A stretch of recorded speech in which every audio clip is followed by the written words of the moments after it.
Chapter 114, Yanji's Infatuation. Han Li finally went into one of the side rooms of the Mo estate in order to retire for the night. Mo Keihyun was tactful enough to not linger around, and she quickly excused herself. Her sudden behavior as a refined lady left Han Li somewhat surprised. Han Li did not know whether there would still be danger, as he was still unclear about the attitude of the people in Mo estate. As a result, he was unable to get any real rest and only dozed off a little on the bed. The next morning, while Han Li was still groggy, there was someone outside knocking the door.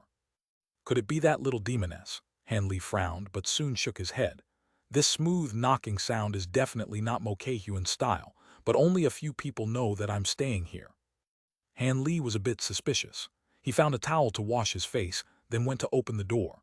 A 20-year-old youth with thick eyebrows and big eyes stood outside. Once this youth saw Han Li came out, he took a glance to look at Han Li from top to bottom, then respectfully cupped one fist in the other hand and greeted Han Li enthusiastically. "You must be junior apprentice brother Han. I am Yanji. I could also be considered as your eldest apprentice brother." Yanji, Han Li's thoughts raced. This person was Dr. Mo's eldest disciple. Haha, even though I am Master's first disciple, my aptitude is not that good. I didn't receive much of Master's own techniques and even humiliated him. Yanji told Han Li frankly. When Han Li saw that this youth was unperturbed, he immediately had a good impression towards Yanji and promptly returned the greeting, "Senior apprentice brother Yan, good morning. Please come in and talk." "There is no need. Several of our martial mothers asked me to come here. They are looking for junior disciple Han for something, and they want you to make a trip down." Yanji chuckled and beckoned with his hands. Han Li was stunned for a moment when he heard this, but he swiftly nodded his head and complied. He closed the room door and walked beside Yanji. Yanji was very interested in Han Li's affairs. Along the way, he openly asked Han Li many things. He was extremely curious about the local customs and culture of Jing province and asked about them endlessly. When the two of them passed through the garden in the backyard, they unexpectedly met a young man and lady. They were Mo Yuzhu and Wu Jianming, both of whom Han Li had seen from afar yesterday. The two were walking together in the garden, like a pair of intimate lovers. It was as if Han Li's own possessions were stolen by someone else, and that feeling left a bad taste in his mouth. Evidently, Mo Yuzhu and Wu Jianming discovered Han Li and Yanji, so the former pair headed towards them. As the two sides got closer to each other, Mo Yuzhu swept a glance across the ordinary-looking Han Li but didn't say anything. However, young Master Wu was suspicious of Han Li as he sized Han Li up. "Senior apprentice brother Yan, good morning. This little brother looks unfamiliar. Whose disciple does he belong to?" Wu Jianming laughed as he asked. At first, Han Li thought that elder brother Yan, who was beside him, would take the initiative to cover for him and counter Wu Jianming's remark. Who knew that after waiting for so long, there was still no sound from the person beside him? Feeling puzzled, Han Li can't help but to raise his head and look at Yanji. In the end, Han Li was so infuriated that he was rendered speechless. Currently, Yanji looked infatuated and spellbound, gazing dumbly at Miss Mo Yuzhu, fully into the realm of ecstasy. How could he still respond to Wu Jianming? "This little brother is Third Martial Mother's distant nephew. Under the orders of my parents, I was to pay a visit to Third Martial Mother and request a job from her." For the lack of a better option, Han Li could only turn his head back and take matters into his own hands. Han Li spoke obsequiously while intentionally acting all embarrassed and shy. "Oh, so it's like this." Once Wu Jianming heard Han Li's words, he completely lost interest in Han Li. This was not surprising. Han Li's outer appearance was too ordinary, and he did not possess any characteristics of a person who studied martial arts. How could this be missed by the eye of young Master Wu? Instead, young Master Wu turned his head and his expression darkened. He was greatly unsatisfied with the silly look that Yanji was showing towards Mo Yuzhu. After all, the beautiful lady beside him was his supposed fiancée. Right now, Han Li was close to Mo Yuzhu, so he clearly saw all of her expressions. She was frowning slightly and had a somewhat unpleased look. Clearly, she was not tolerant of Yanji's brazen look of adoration. "Senior apprentice brother Yan, if there is nothing else, young Master Wu and I will retire first." Mo Yuzhu's apricot lips opened slightly. She coldly extended a small courtesy to Yanji and moved her delicate body to leave the area. Wu Jianming snorted at Yanji and chased after her without saying anything else. Han Li watched their backs departing as the corner of his lip revealed a slight trace of an odd smile. Afterwards, he turned around to look at senior apprentice brother Yan and discovered that Yan Ji was still gazing foolishly at Mo Yuzhu. Han Li sighed. This guy was truly love-struck. However, Miss Mo did not seem to have a good impression of him and may be frightened off by his fervent pursuit. Han Li hit Yan Ji's shoulders with all his strength, jolting the latter's body. The vacant look disappeared, and he was finally roused from his stupor. Sorry about that, I made a joke out of myself in front of junior apprentice brother Han. Yan Ji, who recovered back to his rational state of mind, was blushing madly. He was extremely ashamed of the spectacle he made of himself. It's nothing. When facing a fair and graceful lady with a noble character to match, this is a male's natural instinct. There is nothing to be embarrassed about, Han Li explained while laughing. When Yan Ji listened to Han Li's words, he did not feel relieved. Instead, he laughed bitterly and slowly said, "Not to keep you in the dark, but I grew up together with Yuzhu. During this period of time, even though we were not childhood sweethearts, we were both innocent playmates with deep feelings for each other.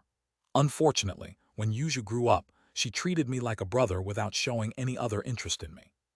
As a result, after being rejected by her several times, I could only give up and wish that she finds a good husband who can give her a lifetime of happiness. But one look at Yuzhu today, I find that I am still unable to free myself from my emotions and unknowingly made a show of myself." There was a hint of self-ridicule when Yan Ji spoke the last sentence. Han Li did not speak again after he heard Yan Ji's explanation. Instead, he looked at Yan Ji from head to toe, like viewing a rare antique. Previously, he only came across this kind of affectionate person from books and other stories. He never imagined that he would one day witness it with his own eyes. If what Yan Ji said was true and sincere, Han Li didn't know whether to admire Yan Ji's infatuation or secretly curse him for his extreme foolishness. On the way back, Han Li purposely used other topics to draw Yan Ji away from his thoughts and allow Yan Ji's mood to return back to normal. The two of them talked merrily until they reached the small building where Han Li sneaked into last night. Several of Dr. Mo's wives were already waiting there ceremoniously for Han Li's arrival, preparing to give Han Li a nice surprise. Chapter 115, A Startling Change. Chapter 115, A Startling Change.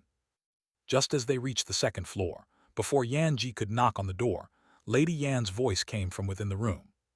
"Is it Han Li and Yan Ji?" "That is right, Fourth Martial Mother," Yan Ji hastily stopped and respectfully replied. Yan Ji returned first. "Just Han Li entering alone will do." Lady Yan's faint voice could be heard from within. That distinct, cold voice could not help but touch Han Li's heart. "As you wish." Yan Ji was clearly very respectful of Lady Yan, and he followed her command without the slightest hesitation. After he smiled to Han Li, he quietly descended from the second floor. Only Han Li remained upstairs, waiting outside the room. Han Li coldly looked at the room door, but instead of immediately entering, he released his spiritual sense and scoped out the situation inside the room. He didn't wish to go in alone, only to be ambushed and killed by a room of hidden soldiers, so it was better to be a bit careful. It was very quiet in the room, and the number of people inside wasn't large. Han Li could only hear the breathing and heartbeats of Lady Yan and a few others. It appeared that there wasn't anyone that shouldn't be there. This greatly relieved Han Li. Thus, he stepped forward and lightly knocked on the door twice. He then opened the room door, planning to take a quick look before entering. However, what he saw in the room greatly changed Han Li's complexion. His step had stiffly halted mid-air.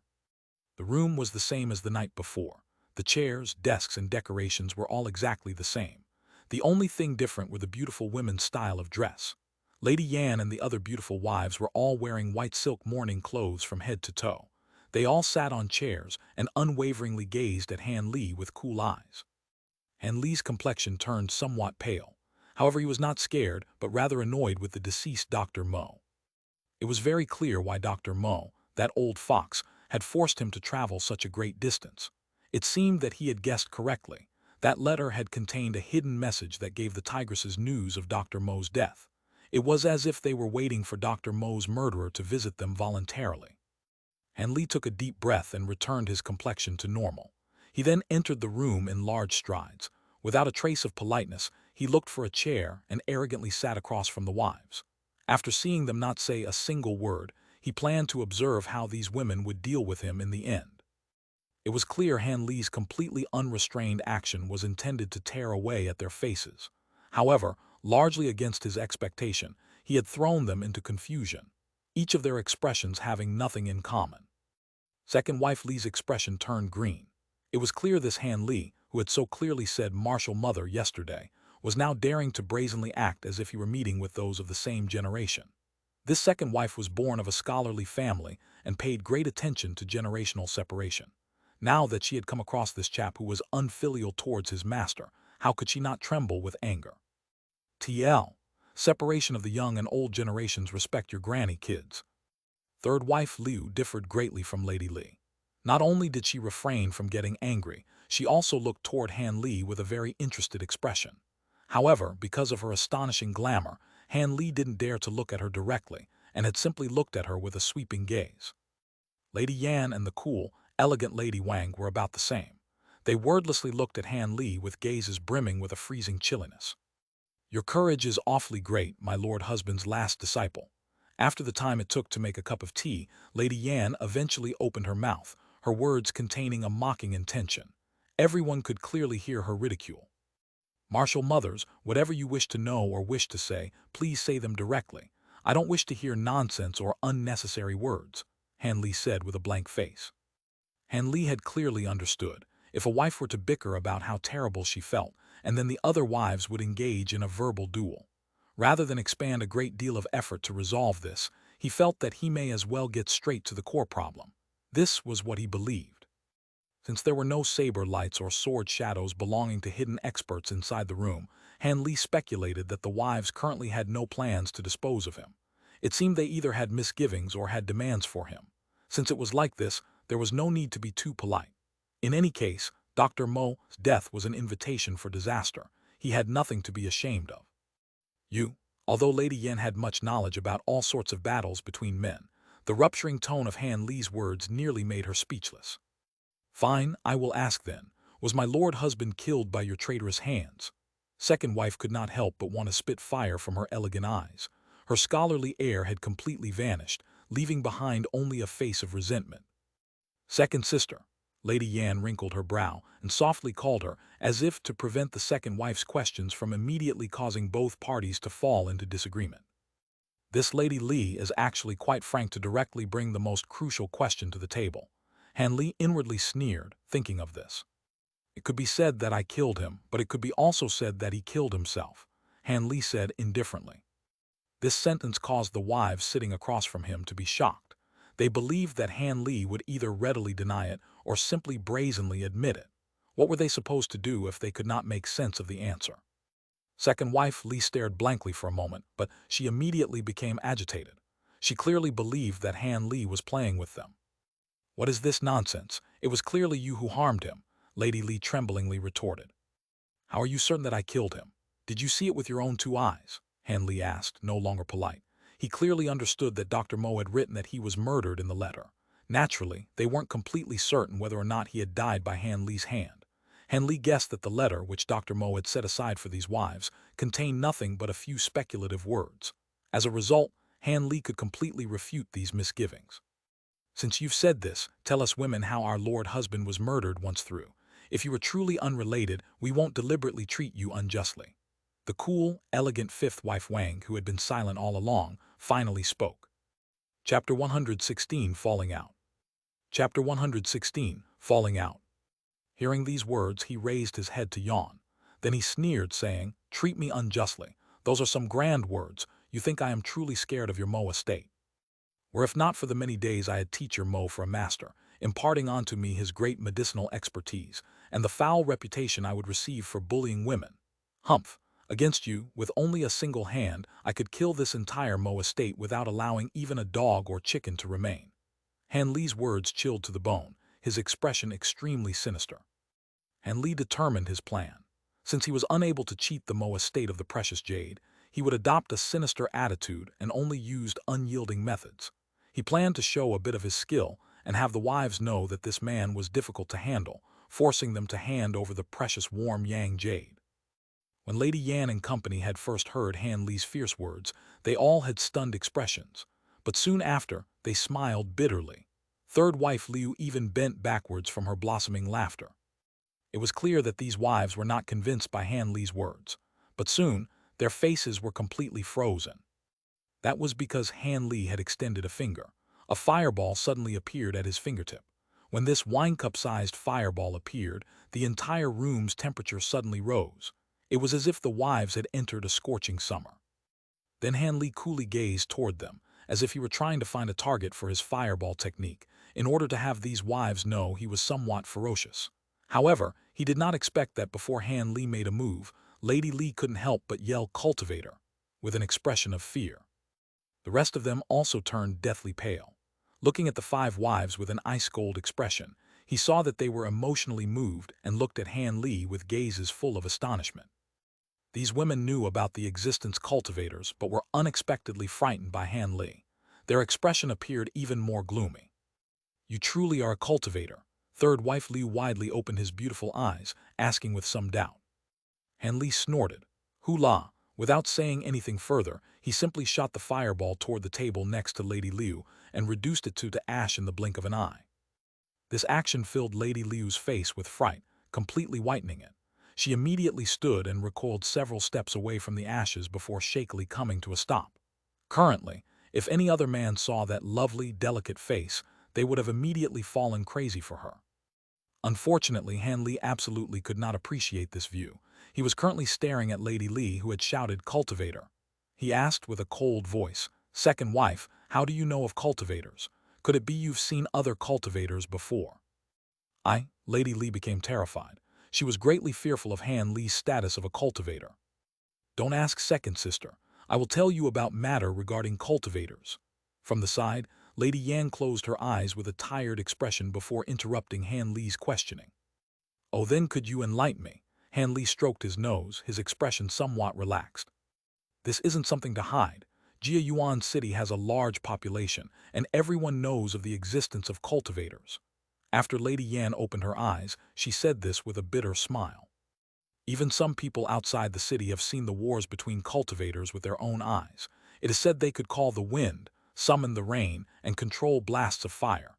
Each and every one of them is like a living immortal." Lady Yan said this and looked at Han Li with a peculiar gaze. "So it was like that." Han Li patted the back of his head. He had unexpectedly forgotten that Jia Yuan City was not at all a small region like the celestial Rainbow Mountains. Having cultivators appear here seemed to not be such a rare occurrence. Yesterday, did he not see that blue-clothed man? Then did Teacher Mo also know the existence of cultivators? Han Li thought of something and could not help but carelessly ask. Of course he knew. Lord Husband had seen the wars between cultivators with his own eyes. Lady Yan felt that nothing good would come from hiding anything and replied without hesitation.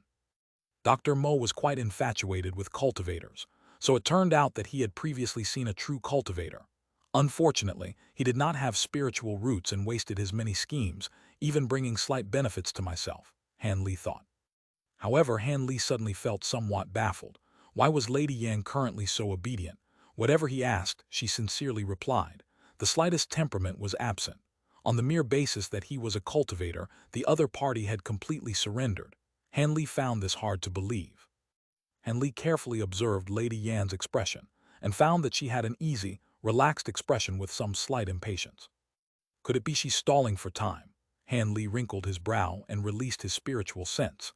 There was not a sign of a single outsider intruding near the building. Han Li looked around and suddenly stood. He walked around the room, carefully observing in every direction. It seemed there was nothing suspicious, and the furniture in the interior of the room were quite simple. Apart from the tables and chairs, it was the same as yesterday, all except for a white candle, half melted from its burning wick. Candle? Han Li's gaze fell upon the candle. He had originally believed the white candle was lit in memory of Dr. Mo, and thus he did not mind it. But now he remembered, since they had been holding a memorial service for their Lord Husband, why did they not light any incense? This was somewhat abnormal. Thinking of this, Han Li used his nose to carefully smell and found the air to smell like sandalwood. This fragrance was far too light. If one did not deliberately pay attention, they absolutely could not perceive this. When Lady Yan saw Han Li look at the candle, she stood slightly less naturally. But after Han Li sniffed the air, her face greatly changed. At this moment, Han Li's face broke into a smile that was unusually cheerful. What's so funny? Even if you discovered the trick of the candle, it's already too late. This bewitching drug can intoxicate 1,000 men. When ordinary people smell this, their bones loosen and their muscles become soft, losing all power in their limbs. Even when martial artists smell this, they lose their true chi and martial arts. Even if you're a cultivator, you've already been in this room far too long to remain unaffected. Lady Yan somewhat lost her patience and spoke those testing words. It's nothing, it's just that I feel that my luck is not bad at all, Han Li said with a smile. When I was at the Seven Mysteries Sect, I have long heard of the methods employed by Jiang Hu's ghost sect, including their poison. I have received an extremely deep impression of bewitching sense, because I had previously suffered hardships and experienced dangers from which I couldn't protect myself. Because even a common man could use poisons to easily kill a great expert, I long racked my brains for a solution, until I finally figured out a way to protect myself from the silly methods of incapacitating drugs and poisons. Han Li somewhat contently stated. Lady Yan and company looked at each other in dismay. What kind of method was this? How could it be that he had still not collapsed? This must have been true. As of currently, the ladies' complexions had already turned completely white. As for what method? Seeing that the wives could not help but want to hear him spill his secrets, even tilting their ears, Han Li could not refrain from chuckling inwardly. I don't plan on telling you because I have a habit of not revealing my secrets to my enemies, Han Li said with a deadpan expression. Chapter 117, Reconciliation. Chapter 117, Reconciliation. When these women heard Han Li's words, their complexion rapidly changed from white to red, slightly increasing their beauty. Lady Yan was the first to calm down. She lightly straightened the jade pin in her hair bun and once again said calmly, even if your esteemed self is a cultivator and does not fear this bewitching scent, are you not worried about the yin poison in your body? Nevertheless, she used her last trump card. The moment Han Li heard what she said, his smiling face immediately turned cold. Sure enough, Dr. Mo gave the only weapon that could be used to blackmail him to these women. That's right, I have the cold poison in my body. But before this poison flares up, I don't mind turning this entire residence upside down and utterly slaughtering everyone. Han Li spoke in a flat tone, but the women clearly heard the threat within his words. Lady Yan was silent for a while and did not open her mouth to speak. The rest of them also did not say anything. It seemed that, when it came to life and death matters, the one making decisions in Mo residence was still fourth wife Yan. Since the both of us have scruples and we are not willing to let both sides suffer, let's have a good talk, Lady Yan said cool-headedly after that moment of silence. Of course, I also don't plan on dying so uselessly at such a young age.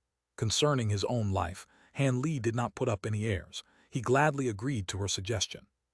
Hence, he went back and sat in front of Lady Yan.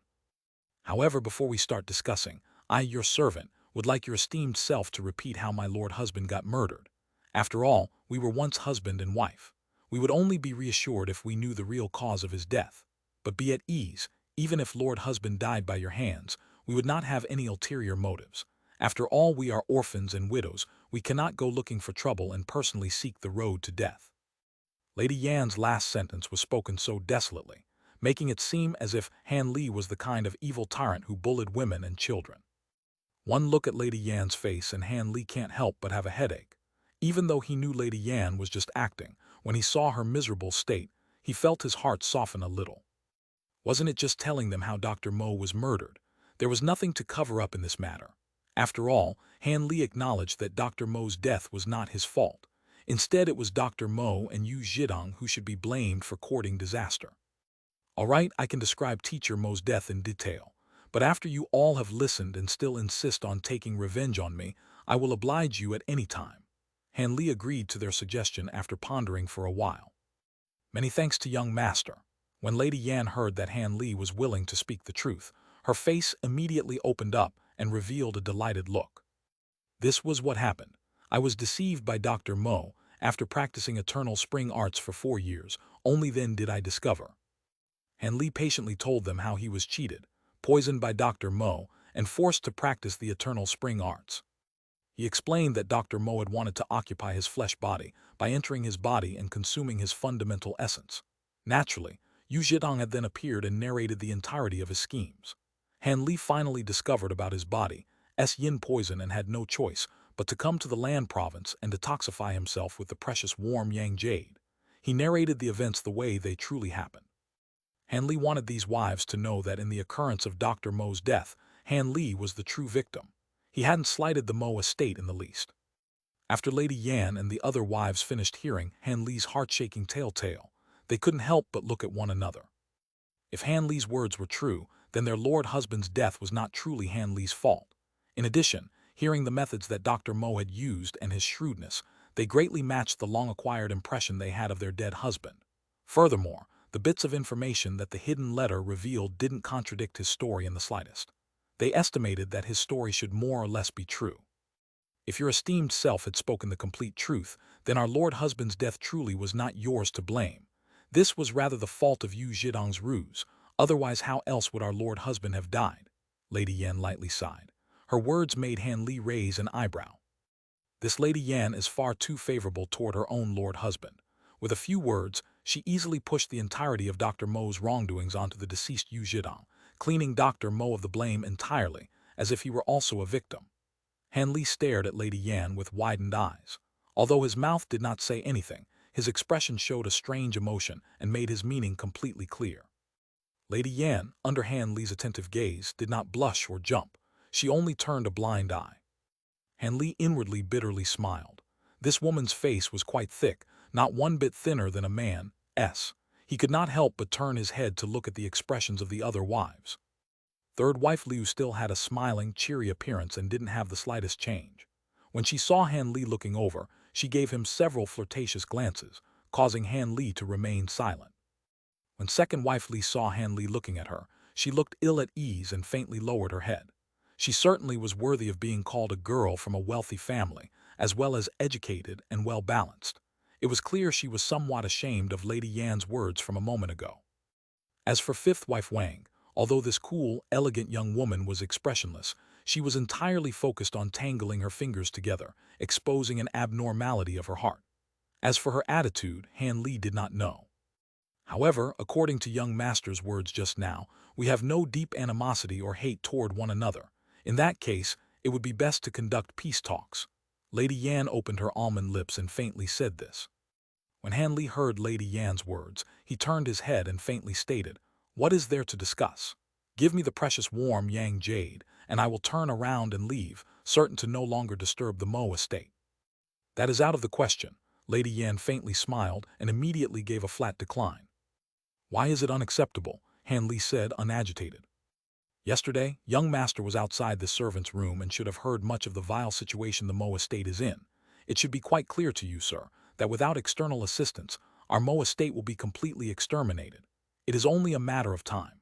If it is like this, then it would better to have young master cleanly kill us sisters instead and have death end all troubles."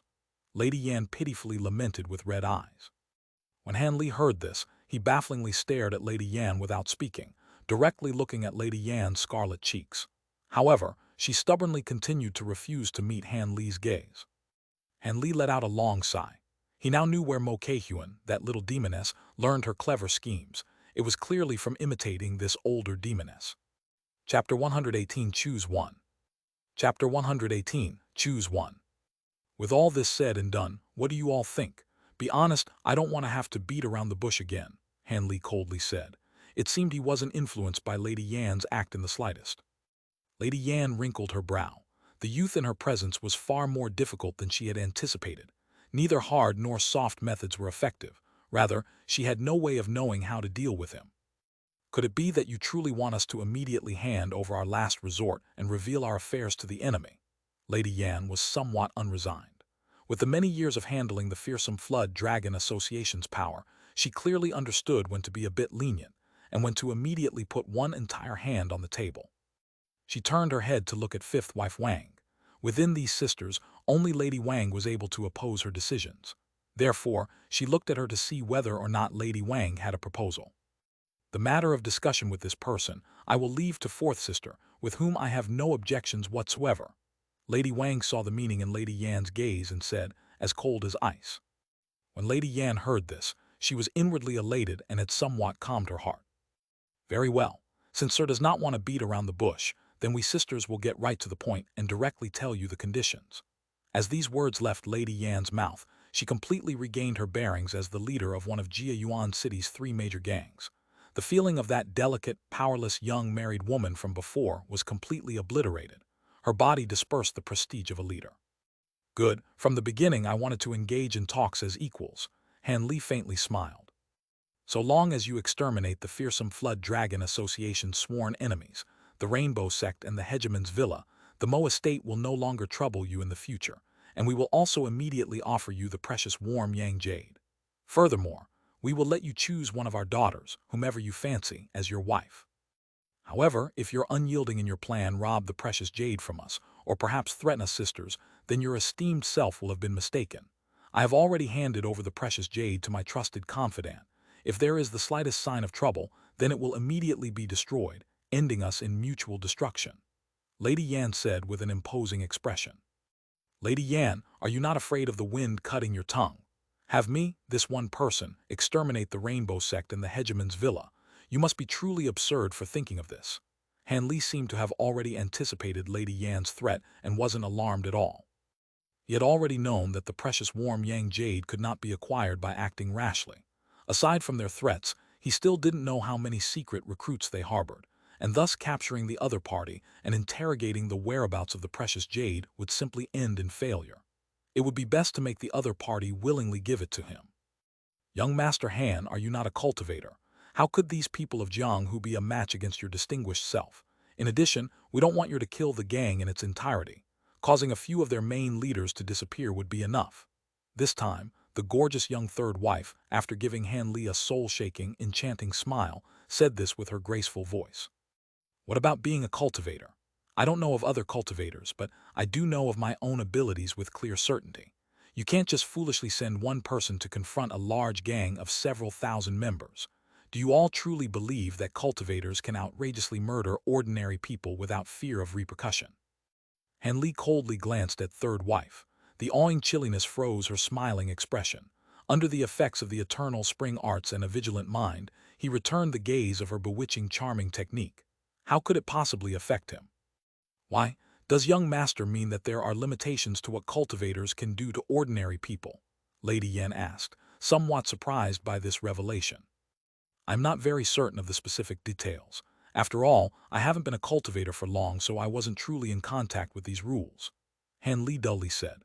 Then he looked at Lady Yan, who looked as if she wanted to say something and waved his hand, preventing her from talking. He continued coldly. However, if your brains aren't lacking, it should be clear that cultivators can't act against mortals as they desire. After all, your so-called land province's three great hegemons and the three great gangs of Jia Yuan City still exist. They could have fallen to the schemes of unrighteous cultivators countless times. Perhaps even beautiful women like yourselves would have already become their playthings. Han Li's final sentence was completely blunt, turning the wives' complexions across from him to become scarlet and their eyes to show a bit of alarm. But this is merely young master's guess. It's not at all certain to be true. Lady Han was still somewhat unwilling, still attempting to persuade Han Li. So long as there is the possibility, this person will not perform actions that would bring destruction upon himself. Han Li fundamentally did not give Lady Yan's fantasies the slightest leeway, and he said this without a trace of politeness. Don't tell me that your venerable self plans to take our daughter's dowry with a sleight of hand and leave us with nothing. Lady Yan's complexion was somewhat unsightly. She said the word dowry with an especially heavy emphasis. Hearing her say this, although Han Li's expression did not change, his heart could not help but be somewhat depressed. The yin poison within me was originally given to me by your lord husband. Right now, I won't trouble you even if I am cured. What is there to think about? Han Li thought somewhat hatefully. However, Han Li knew if he were to say these words at this moment, these wives would not take it well, and certainly wouldn't give him the precious warm Yang Jade. As a result, Han Li gave in and muttered to himself. Then he raised his hand, cleared his throat, and said with a clear voice, I will give you two choices. Choose whichever you fancy. One is to have your Mo estate immediately pack your baggage and prepare to travel far from the land province. Find a place where the power of your enemy clans cannot reach you and live as a common wealthy household. You would live the rest of your lives peacefully and completely separate yourselves from the fights between Jianghu's factions. This entire journey will be safe. I completely guarantee it. Any forces that your enemies send to pursue you will unable to harm you. Han Li stopped there and looked at the change in the wives' expressions. Apart from a slight change from second wife Li, Lady Yan and third wife Liu were completely silent. It was clear what they thought of the proposal. Han Li didn't feel the need to look at fifth wife Wang, since it would be impossible to make out anything useful from her icy appearance. Han Li looked at this situation and inwardly sneered several times. Lady Yan and Lady Liu were rather ambitious people. It was impossible for them to want to give up the power of the fearsome Flood Dragon Association and live as rural village women. When he had raised this proposal, he already understood this clearly. And the other choice, third wife Liu noticed that Han Li stopped and could not but question him. There is one other choice. Han Li left his chair and stood. He looked up to the room before slowly telling the wives the other choice. Chapter 119, Unexpected Information. I could make the exception to act this once and cause the leaders of only one of the two gangs to disappear. After all, if the two hegemons were to simultaneously encounter misfortune, it would be far too easy for capable people to take note of this. The risk would increase significantly, so it isn't worth it for me to brave this strange danger. Furthermore, apart from these two options, I will not yield in the slightest. After Han Li said this, he hardened his face and spoke no more. He coldly waited for the wives' reply. After Lady Yan and the others heard Han Li's two choices, their faces had a concealed expression of pleasant surprise. However, after they looked at each other, they still hadn't immediately decided. Could your distinguished self please let us sisters talk this over for a moment? Afterwards, we will give young master a reply. After all, this is no small matter. We must greatly think this over, Lady Yan prudently said. Of course, I am not unreasonable, but at the latest, I require an answer by tomorrow morning. The rest of today should be enough for you to discuss this over. After Han Li said this, he no longer took notice of them and left in a relaxed manner.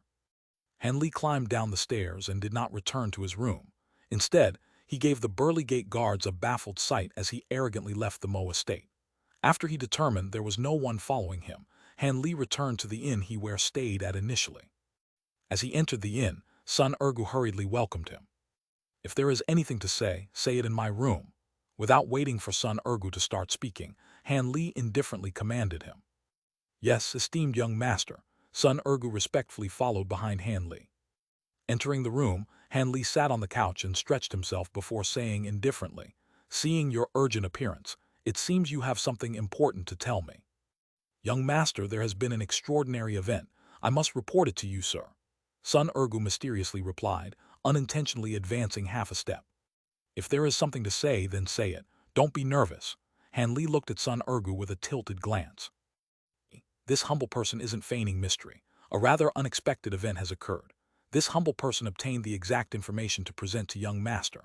Recently, a large number of immortals have gathered in Jia Yuan City to meet together in some sort of great immortal assembly. I've heard that so long as you can participate in this meeting, even common folk can immediately become an immortal as a member of an immortal clan. Sun Ergu said, his saliva splashing around. Immortals, Han Li was slightly surprised. That's right, there have been people that have seen them with their own eyes. Immortals that can soar the skies, harness the mist and even expel lightning or shoot flames. Young master, what do you say? If one does not have any luck, how could they possibly see an immortal as they please? Sun Ergu asked somewhat enviously.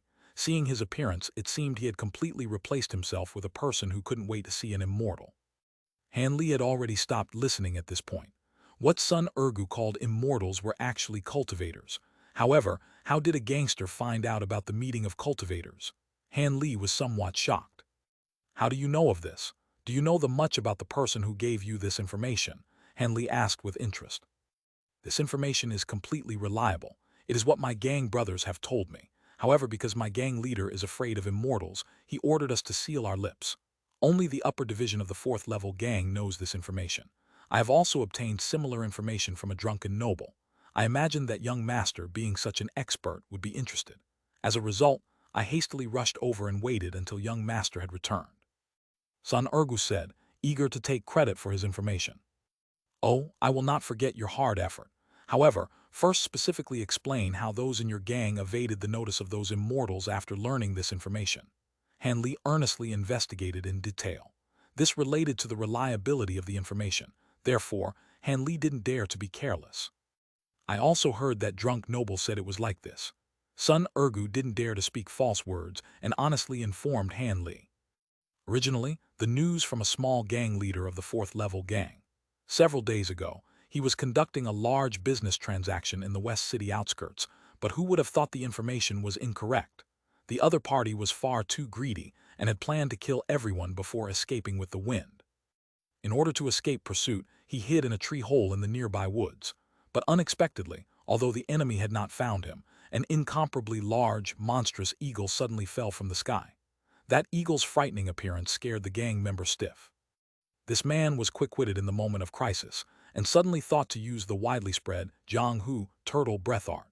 He used it on himself to reduce his breath and heartbeat to the extreme, thereby entering a state of feigned death and evading the eagle's notice. Just as he was about to lose consciousness, he heard a dialogue from a young couple on the eagle's back. There were actually people on the eagle's back. However, because the eagle was so large and the man was panicked, he had not noticed the people on it earlier. Just like that, he faintly heard about the great immortal assembly. At that time, he also realized the young male-female couple were immortals, but his turtle breath art ran out of time, causing him to lose consciousness. By the time he had awakened, it was already the morning of the next day. The couple and the monstrous eagle had long departed without a trace. Thus, with no better option, he stamped his feet and beat his chest before returning crestfallen to the gang. The moment he returned, he was immediately yelled at, so he could not help but tell his superior of this. When his superior heard this, he didn't dare to cover it up and reported it to our gang leader, ape-armed Xianxia, who gave the command to seal our lips. After Han Li finished hearing Sun Ergu's story, although his face did not change, his heart stirred uncontrollably. A great many cultivators were meeting together. This was a golden opportunity that only occurred once every 100 years. If he could join, he would be able to come into contact with the world of cultivators, and he would no longer have to grope in the dark as he was doing now, arbitrarily trying to find the path of cultivation. Han Li strongly suppressed the excitement in his heart and thought for a moment. With a profoundly calm head, he asked, "Did that person hear the immortal couple say where they were holding the gathering of immortals?" Chapter 120, Scheming to Seize a Gang. Chapter 120, Scheming to Seize a Gang. He did not mention the time, but from the way he spoke, it appears that it's going to be not too long from now. As for the meeting place, it seems like it was not mentioned. Sun Ergu said as he scratched his head, somewhat embarrassed. Han Li frowned. Apparently, the information that Sun Ergu possessed was not 100% accurate. There were definitely some aspects that were overlooked. Han Li bowed his head and pondered for a while. Suddenly, he had an epiphany and thought of a brilliant idea. He cautiously gave Sun Ergu a once-over, then abruptly smiled and said, "Sun Ergu, I'm very pleased with the way you handle affairs recently, especially the major contribution you've made with the latest information. As a result, I am prepared to reward you heavily." When Sun Ergu heard this, he was so elated that his face brightened up subconsciously. Sun Ergu never would have thought that a few pieces of information would merit the appreciation of this esteemed young master and lead to a reward. It seemed that handling affairs for this person was truly refreshing. Although he didn't know why Han Li would reward him so handsomely, Han Li wouldn't give him a large amount of gold and silver treasure, would he? Sun Ergu couldn't help but let his imagination run wild. "Do you have any interest in becoming the commander of the fourth-level gang?" Han Li's question was so earth-shattering that Sun Ergu's surprised face changed so drastically, and he nearly jumped out of his skin. Young master must be joking and teasing this servant. This servant has little ability and character. How could I qualify to be a commander? Sun Ergu muttered sullenly. "Why not? With me supporting you from behind, even a small group like fourth-level gang would be easy to obtain. Or are you willing to just be a minor gang leader and take care of the harbor for the rest of your life?" Han Li said cajolingly as he laughed softly. When Sun Ergu heard this, many expressions crossed his face. There was surprise, fear, and mostly excitement. As a man who would not imagine himself being surrounded by beauties one day, having all the authority in his hands and being able to control someone's life or death, what a marvelous idea. Buried at the bottom of his heart, Sun Ergu's innermost ambition was lightly ignited by Han Li's few words. But Sun Ergu still had a few qualms, and thus did not immediately agree with Han Li. "The martial arts of our commander and the three great protectors is certainly not weak. Can young master be certain that he can subdue them?" Sun Ergu asked tentatively in a low voice. "Subdue them? Haha, what's the use of that? Just kill them all." Han Li said coldly as he regarded them with little importance. Sun Ergu couldn't help but to shudder when he heard this. This young master's killing intent was truly too great. If he did not agree, Sun Ergu was afraid that he might be dealt with immediately. Since young master speaks highly of this servant's life is bound to young master. I will listen to and obey your every command. Under Han Li's coercion and persuasion, Sun Ergu was finally willing to take some risks. Good, this is how it should be. Han Li nodded his head in satisfaction. Give me your commander's most recent movements, Han Li asked willfully. There is one that is noteworthy. Recently, he has been going to the eastern city's most popular brothel, the Clear River Brothel, every afternoon. He has been entranced by the leading girl, Xiao Jinjai. However, the three great protectors would also accompany him, so I'm afraid it might be a bit hard to deal with. Why not wait for a few more days and find a better opportunity? Since Sun Ergu had already agreed with Han Li, he would immediately do everything he could for sake of his life and glory. No need, since we already know the time and place, taking their small lives will be very easy, Han Li mentioned causally. But once they die, you're afraid you won't have the capability to take over fourth-level gang, correct? Yes, within the gang, this servant is only a minor leader. There are many other who have higher ranks and better qualifications than me, Sun Ergu said shamefully. Don't worry, if I said I'd make you the commander of the fourth-level gang, you'll definitely be the commander. I will temporarily dispatch Crooked Soul to watch over you. He can get rid of all those that rebel against you and be your personal guard for the time being, Han Li declared confidently. Afterwards, Han Li rushed to the room next door and knocked calmly 3 times. A short moment later, Crooked Soul appeared in front of them. Keep this close to you and conceal it well. As long as you have this object on you, Crooked Soul will obey all your orders. He will get rid of your enemies and help you ascend to the position of commander. Han Li took out the soul-luring watch from his bosom. He caressed it softly for a while, then handed it over to Sun Ergu. Although the person holding soul-luring watch was not the master of Crooked Soul, he could still command Crooked Soul. This was another method of control on Crooked Soul that Dr. Mo taught Han Li. Furthermore, if the former owner dripped his blood essence onto the soul-luring watch, other people would not be able to tamper with it. Hence, Han Li was not afraid that Sun Ergu might have evil plans or other intentions. Sun Ergu had personally seen Crooked Soul's display of his mighty power, so he was especially surprised to receive the watch, increasing his courage drastically. Many thanks to young master's great kindness. This servant will definitely repay this favor with my life. But Sun Ergu was very clever. He knew that despite being the commander of the fourth-level gang, he was actually just this young master's puppet. Thus, whenever there was an opportunity, he would fervently express his loyalty. Head back and prepare first then. Once that commander is dead, you should take advantage of the confusion and assume control of fourth-level gang. But you must remember this. Send me the fellow who saw the immortal couple. I want him unharmed as I have things to ask him. Did you get that? Han Li's last sentences were very strict, clearly attaching great importance to this task. Please be at ease, young master. This servant will definitely send him to you in one piece. I will absolutely not disappoint young master. Sun Ergu immediately patted his chest and vowed with devotion written on his face. As long as you understand, then that's good. Bring Crooked Soul along with you then. The next time you see me, you will already be the commander, Han Li told him without batting an eye. This servant will retire now. Sun Ergu noted Han Li's notice to leave and tactfully retreated out of the house with great speed. Crooked Soul followed closely behind.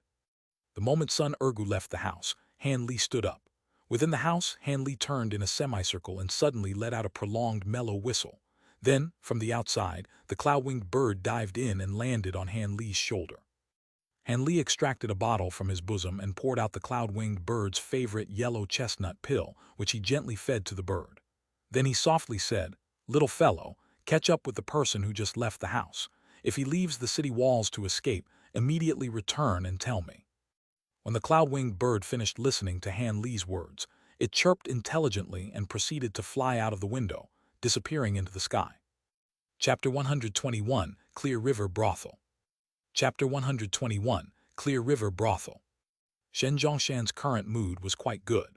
He was currently sitting in a private room of the Clear River Brothel and embracing an exceptionally beautiful girl, using his large hands to grope her delicate body in a vulgar manner. Maybe it was due to Shen Zhongshan's impatience, but his handling caused the gorgeously enchanting maiden to giggle nonstop. "Miss Jin, I think you should just submit to our gang leader already. This is the first time our gang leader has been so infatuated with a woman. He came here in such a hurry even though the gang's affairs have not been completely dealt with." The person who said this was a dark fatty who wore loose-fitting gray garments. His waist was as large as a bucket, and his legs were twice the size a normal person's. After speaking, he was somewhat gasping for breath. "That's right, Miss Jinjai. Our gang leader has visited your establishment every afternoon for 5 days in a row and spent a large sum of money. Furthermore, you profited quite a bit. You only let our gang leader embrace you for a while and never let him spend the night with you even once. This just doesn't make any sense." The one who spoke this time was a middle-aged scholar with a mole on his face. His eyes exuded a hidden fierceness, making him seem like a scheming person. Currently, besides Shen Zhongshan, there were 3 other people in the room. They were none other than 4th-level gang's 3 great protectors. The dark fatty was Mad Fist Qian Jing. Disregarding his oddly plump size, he was actually extremely proficient in the Berserk 18 strike and had killed many reputable experts. The Confusion Scholar was Malicious Scholar Fan Ju. Even though he practiced a very swift and fierce snow wind sword technique, what made his name famous worldwide was his dark heart, fierce methods, and sinister intentions. Standing at one side was a dark-clothed person who had not spoken a word since the start. He was the strongest out of the 3 great protectors, Throwing Dagger Shen San. His unique skill of sending out 18 throwing daggers in succession had previously helped Shen Zhongshan get rid of many experts who pursued a vendetta against him. In addition, Shen San was also Shen Zhongshan's distant relative. Thus, he was the one Shen Zhongshan regarded the most highly in the 4th-level gang. Just like Shen Zhongshan, each of the 3 protectors had a pretty girl sitting in their embrace. But these girls were nothing like the girl in Shen Zhongshan's embrace. She was delicate, charming, flirtatious, and finely developed in figure. At this moment, when the giggling little Jinjai heard Mad Fist and Malicious Scholar Fan Ju's words, her eyes immediately began to tear up, as if a teardrop might fall at any moment. When Master Fan and Master Qian speak like this, you are wrongly accusing Jinjai. The moment others see Master Shen, they would immediately know that he is a hero. To be able to fly together and nest together with Master Shen, that is all that Jinjai wishes for. However, both of you also know that my body belongs to Clear River Brothel. Without the brothel's elderly Lady Wang's approval, if Jinjai were to leave and receive patrons without permission, I will be beaten to death. Why doesn't Master Shen go and ask elderly Lady Wang? If she agrees to let Jinjai receive patrons, then I will definitely wait upon Master Shen diligently tonight. The lead prostitute of the Clear River Brothel spoke in a sincere tone of sweet reasonableness, and looked at Shen Zhongshan with extreme adoration. Her words seemed quite believable yet fake at the same time, making Qian Jin and Fan Ju look at each other speechlessly in dismay. Of course they had asked for the price of spending the night with little Jinjai. Using the excuse of little Jinjai having never spent the night with a patron before, elderly Lady Wang demanded an exorbitant price that made gang leader Shen Zhongshan's heart skip a beat. Thus, they had never reached an agreement. It was even more impossible to use force to negotiate. The Clear River Brothel was the property of Jia Yuan City's 3rd largest gang, the Heavenly Tyrant Sect. After hitting a snag with this giant red card, Qian Jin and Fan Ju could only vent their frustration on the Clear River Brothel's girls who were in their arms. Only after groping them ferociously did they let the matter drop. Many thanks to the 2 worthy little brothers for being concerned about my affairs. But don't worry, 2 days ago I made a great business deal. This small amount of money isn't too much. On the contrary, you beautiful lady cannot go back on your words. You must properly wait upon this Lord Master when the time comes. The lustful Shen Zhongshan said contentedly as he suddenly turned towards little Jinjai, who was in his embrace, and nibbled her fragrant cheek. Shen Zhongshan was a huge man with very hairy arms and chest. His 2 arms were much longer than that of an average human.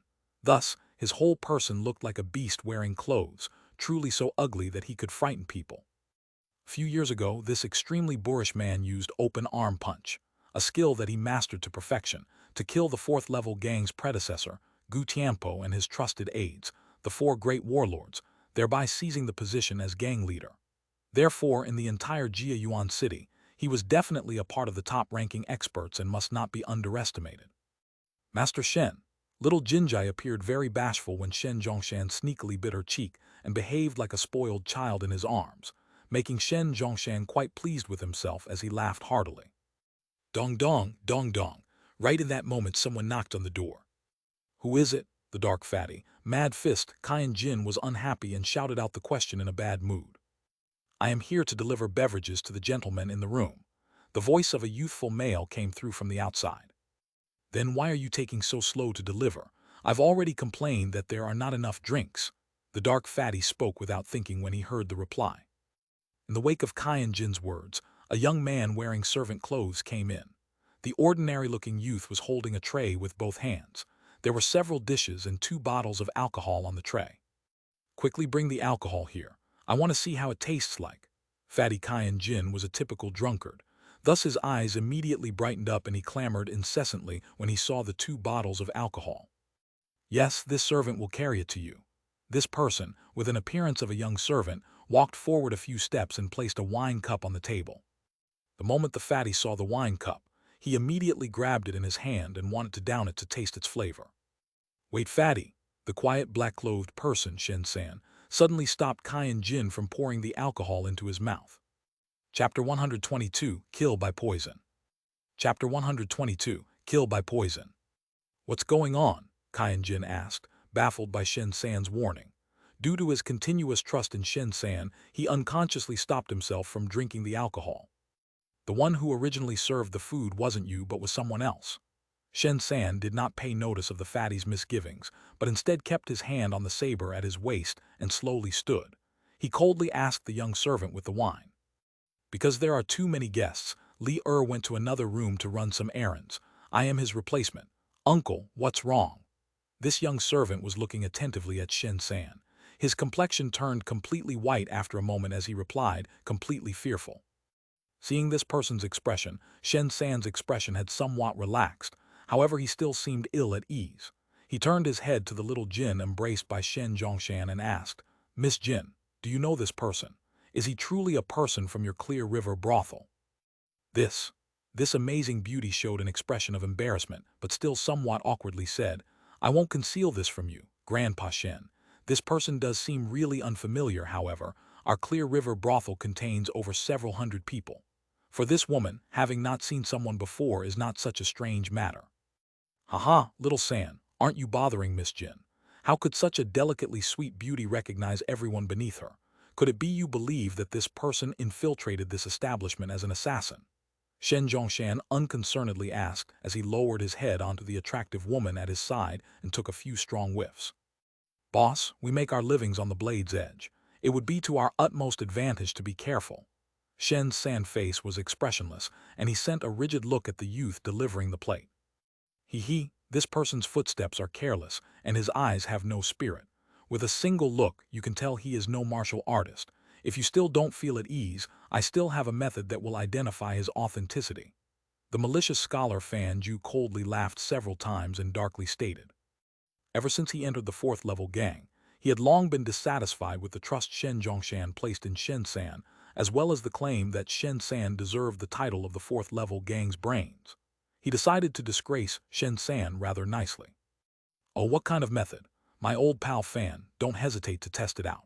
Although Xianxia had said this with a very heroic appearance, he actually cherished his small life rather greatly. As a result, he immediately withdrew his previous remark and approved Fan Ju's examination. Since this person doesn't know martial arts, if he truly wanted to harm us, he would have simply tampered with our food and drink. So let's have him try it out and have the truth come to light, the malicious scholar said with a card up his sleeve. Brother Fan, good plan. Boy, first drink some of this wine for Uncle and eat some of the food too. If you have the slightest hesitation, Uncle will immediately wring your head. The dark fatty Kyan Jin applauded happily and then loudly berated the young servant. When the black-clothed man, Xianxia, heard Fan Ju's words, he truly felt that this method was truly not bad and did not speak any words of opposition. He coldly looked on as a bystander. As for that Xianxia and little Jinjai in his bosom, they also had no complaints. Consequently, the young servant that delivered the wine and food, with a sullen face, drank a cup of wine and ate a few mouthfuls of food.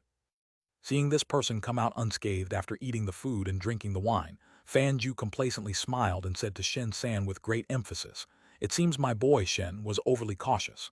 This person is truly just a servant. Next time, by all means, don't sweep everyone's wine again. With this said, he He threw several spoons of food into his mouth and slowly chewed. Humph, Shen San snorted, not at all paying attention to Fan Ju's oblique accusation, but instead sat back down with a relaxed body. Haha, it's not important, it was just a misunderstanding. Shen Zhongshan naturally knew that his two subordinates did not get along well. However, this was what he had wanted to see. As a result, he feigned an outspoken laughing smile. Since this was a misunderstanding, this young servant can leave now. This silver can be regarded as a gift to you. Shen Zhongshan felt around for 2 taels worth of silver and tossed it towards the young servant. Thank you, uncle. Since I have no other business here, this servant will ask to be excused.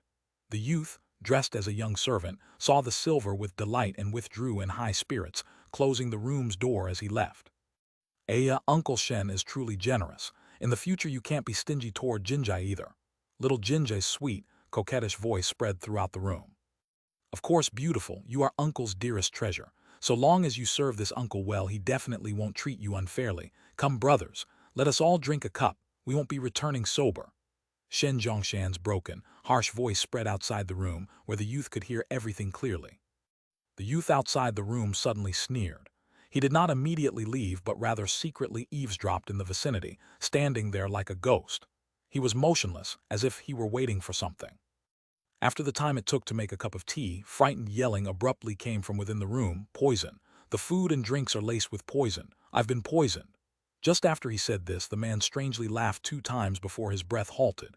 It appeared that this voice belonged to the dark fatty Caiyan Jing. TL. The time it takes to make a cup of tea, 5 minutes. Slut, you actually conspired to murder the gang leader. I want your life. Shen Zhongshan roared with startling anger. However, it appeared to be too late, and after involuntarily letting out 2 hollow laughs, he actually fell to the ground, dead. Poison expert, Fan Jai and Shen San fearfully looked at each other and spoke in unison. That young servant poisoned us. That young servant must surely have the antidote. The 2 men immediately pushed the women in their embrace away and dashed out the door as if their buttocks were on fire. Unfortunately, just as they left the door, they let out a ha-ha before slowly falling to the ground. It seems that the dark fatty drank the most and therefore was the first to have the toxin take effect. That Shen Zhongshan must have also drank quite a bit and was the second.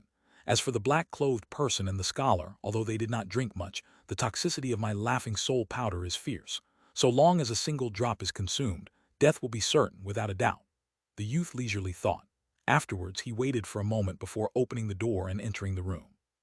Taking a single look within the room, he saw that not a single life had remained. Even little Jinjai and the other 3 women drank a cup and had long since taken their dying breath. After Han Li looked once through and confirmed for certain that none were still alive, did he swiftly leave the doom. Once the news that Shen Zhongshan succumbed to poison spreads, people will surely believe that he was killed by his enemies of Jianghu. It shouldn't provoke any greatly troublesome people. Han Li thought as he relaxed himself on the way back. This pure spirit powder is truly effective. So long as I take a dose in advance, not only can I protect myself against all kinds of poisons, but I can also protect myself against bewitching scents and other odd drugs. Last time, I used it against Lady Yan and the other wives, much to my amusement. He smiled somewhat oddly and could not help but grope the inside of his bosom.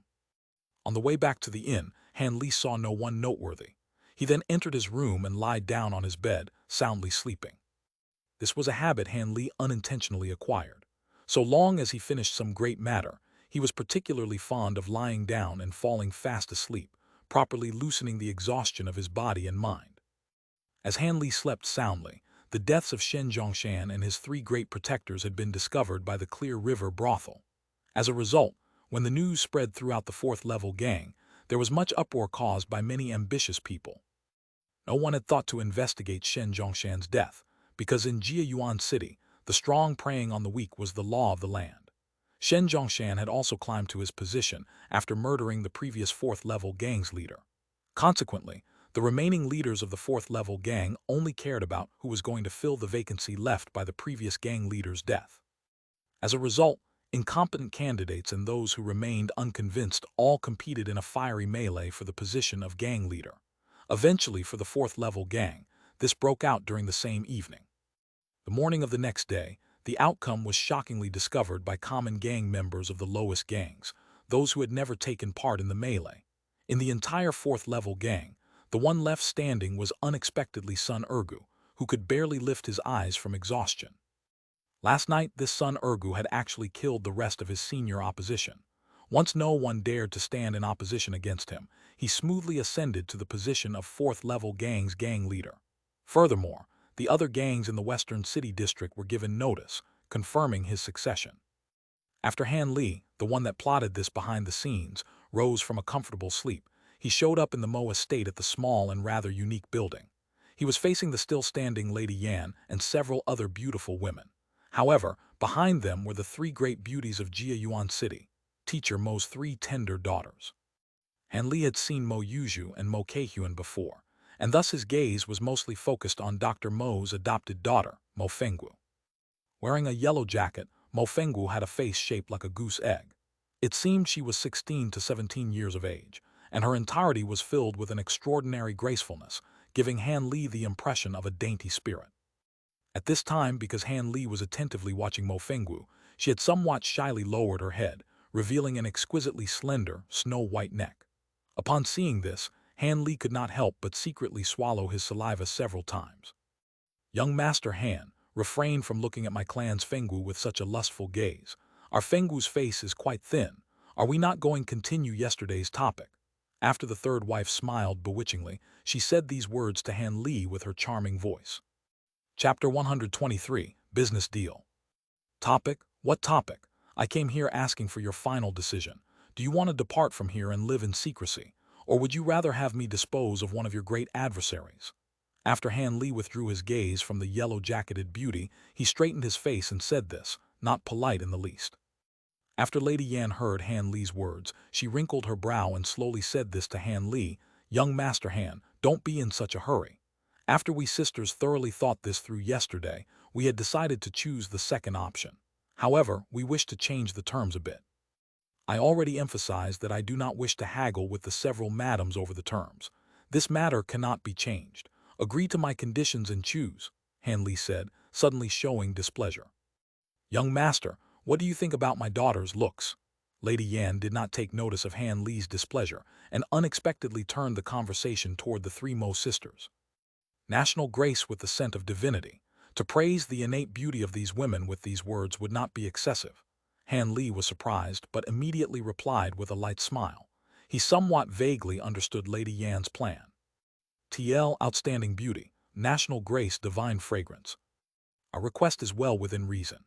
So long as your distinguished self can eliminate the heads of the Rainbow Sect and the Hegemon's Villa, not only will we give you the precious warm Yang Jade for detoxification, but you can also take all three sisters as your wives and concubines. Were you not looking at Fengwu just a moment ago? So long as you agree, she could be of your Han clan," Lady Yan earnestly said, pointing behind her to Mo Yuju and their daughters. Fourth Mother. Mother. Mo Yuju and Mo Keihyun's expressions greatly changed, and they could not help but cry out. It was clear that these two had not been informed of this and were frightened pale by Lady Yan's rash promise.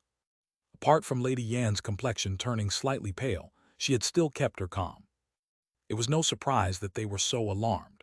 Han Li's appearance was truly not astonishing at all, and he was a world of difference away from the two's image of their ideal husband. They didn't share a single common trait with him. How could they be willing to marry themselves to Han Li? "Stop talking. This is a matter that I and your mothers have already decided upon. If you do not comply, you will be expelled from the Mo estate," Lady Yan said with a cold voice as she lowered her face. Hearing these words being uttered, the three Mo sisters were all stunned. Mo Yuju slightly bit her almond lips as her complexion ashened. The dazed Mo Keihyun gazed toward her second mother and fifth mother, both of whom usually loved her the most dearly, while begging with her eyes. Only Mo Fengwu was somewhat better, but her body had lightly trembled. She motionlessly leaned against the wall. "There is no need to threaten the young ladies. I cannot agree to your conditions. It's like how that old saying goes. No matter the circumstances, I will not brave pointless hazards. I quite cherish my little life." After a moment of silence, Han Li replied with a lowered voice, flatly rejecting Lady Yan's proposal.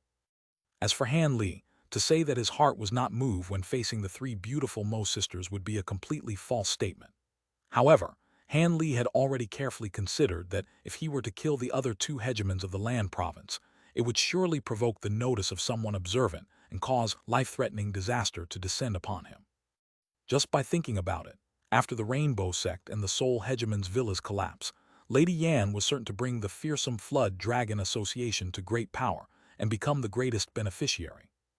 In addition, with the abrupt appearance of a stranger in the Mo estate suddenly taking Mo's 3 tender beauties as his wives, it would undoubtedly imply that he was this matter's greatest contributor as well as the killer.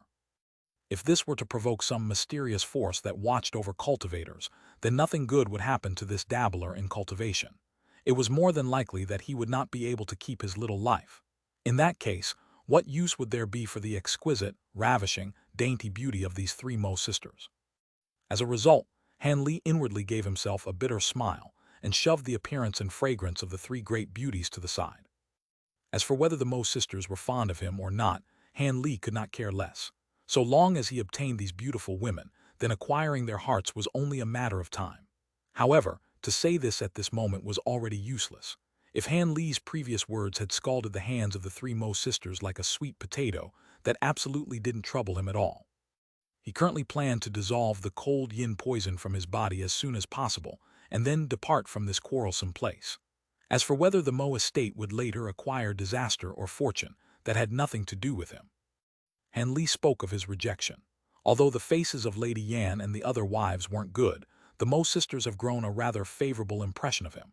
Even the youngest, Mo Keihyun, smiled through her fake tears that created a devil's mask with which she disguised herself in front of Han Li. In addition, even Mo Yuju's and Mo Fengwu's impression of Han Li had softened by considerably, causing them to view him in a new light. Lady Yan sighed. The rest looked at each other with meaningful glances and then turned their bodies. Helpless, Lady Yan said, "Since young Master Han hasn't changed his mind, then we will leave the matter alone. We will reach a deal according to young Master's conditions. So long as young Master Han can kill the Hegemon's Villa Sovereign, Furious Lion Xianxia, we will hand over the precious warm yang Jade that will let your distinguished self be detoxified."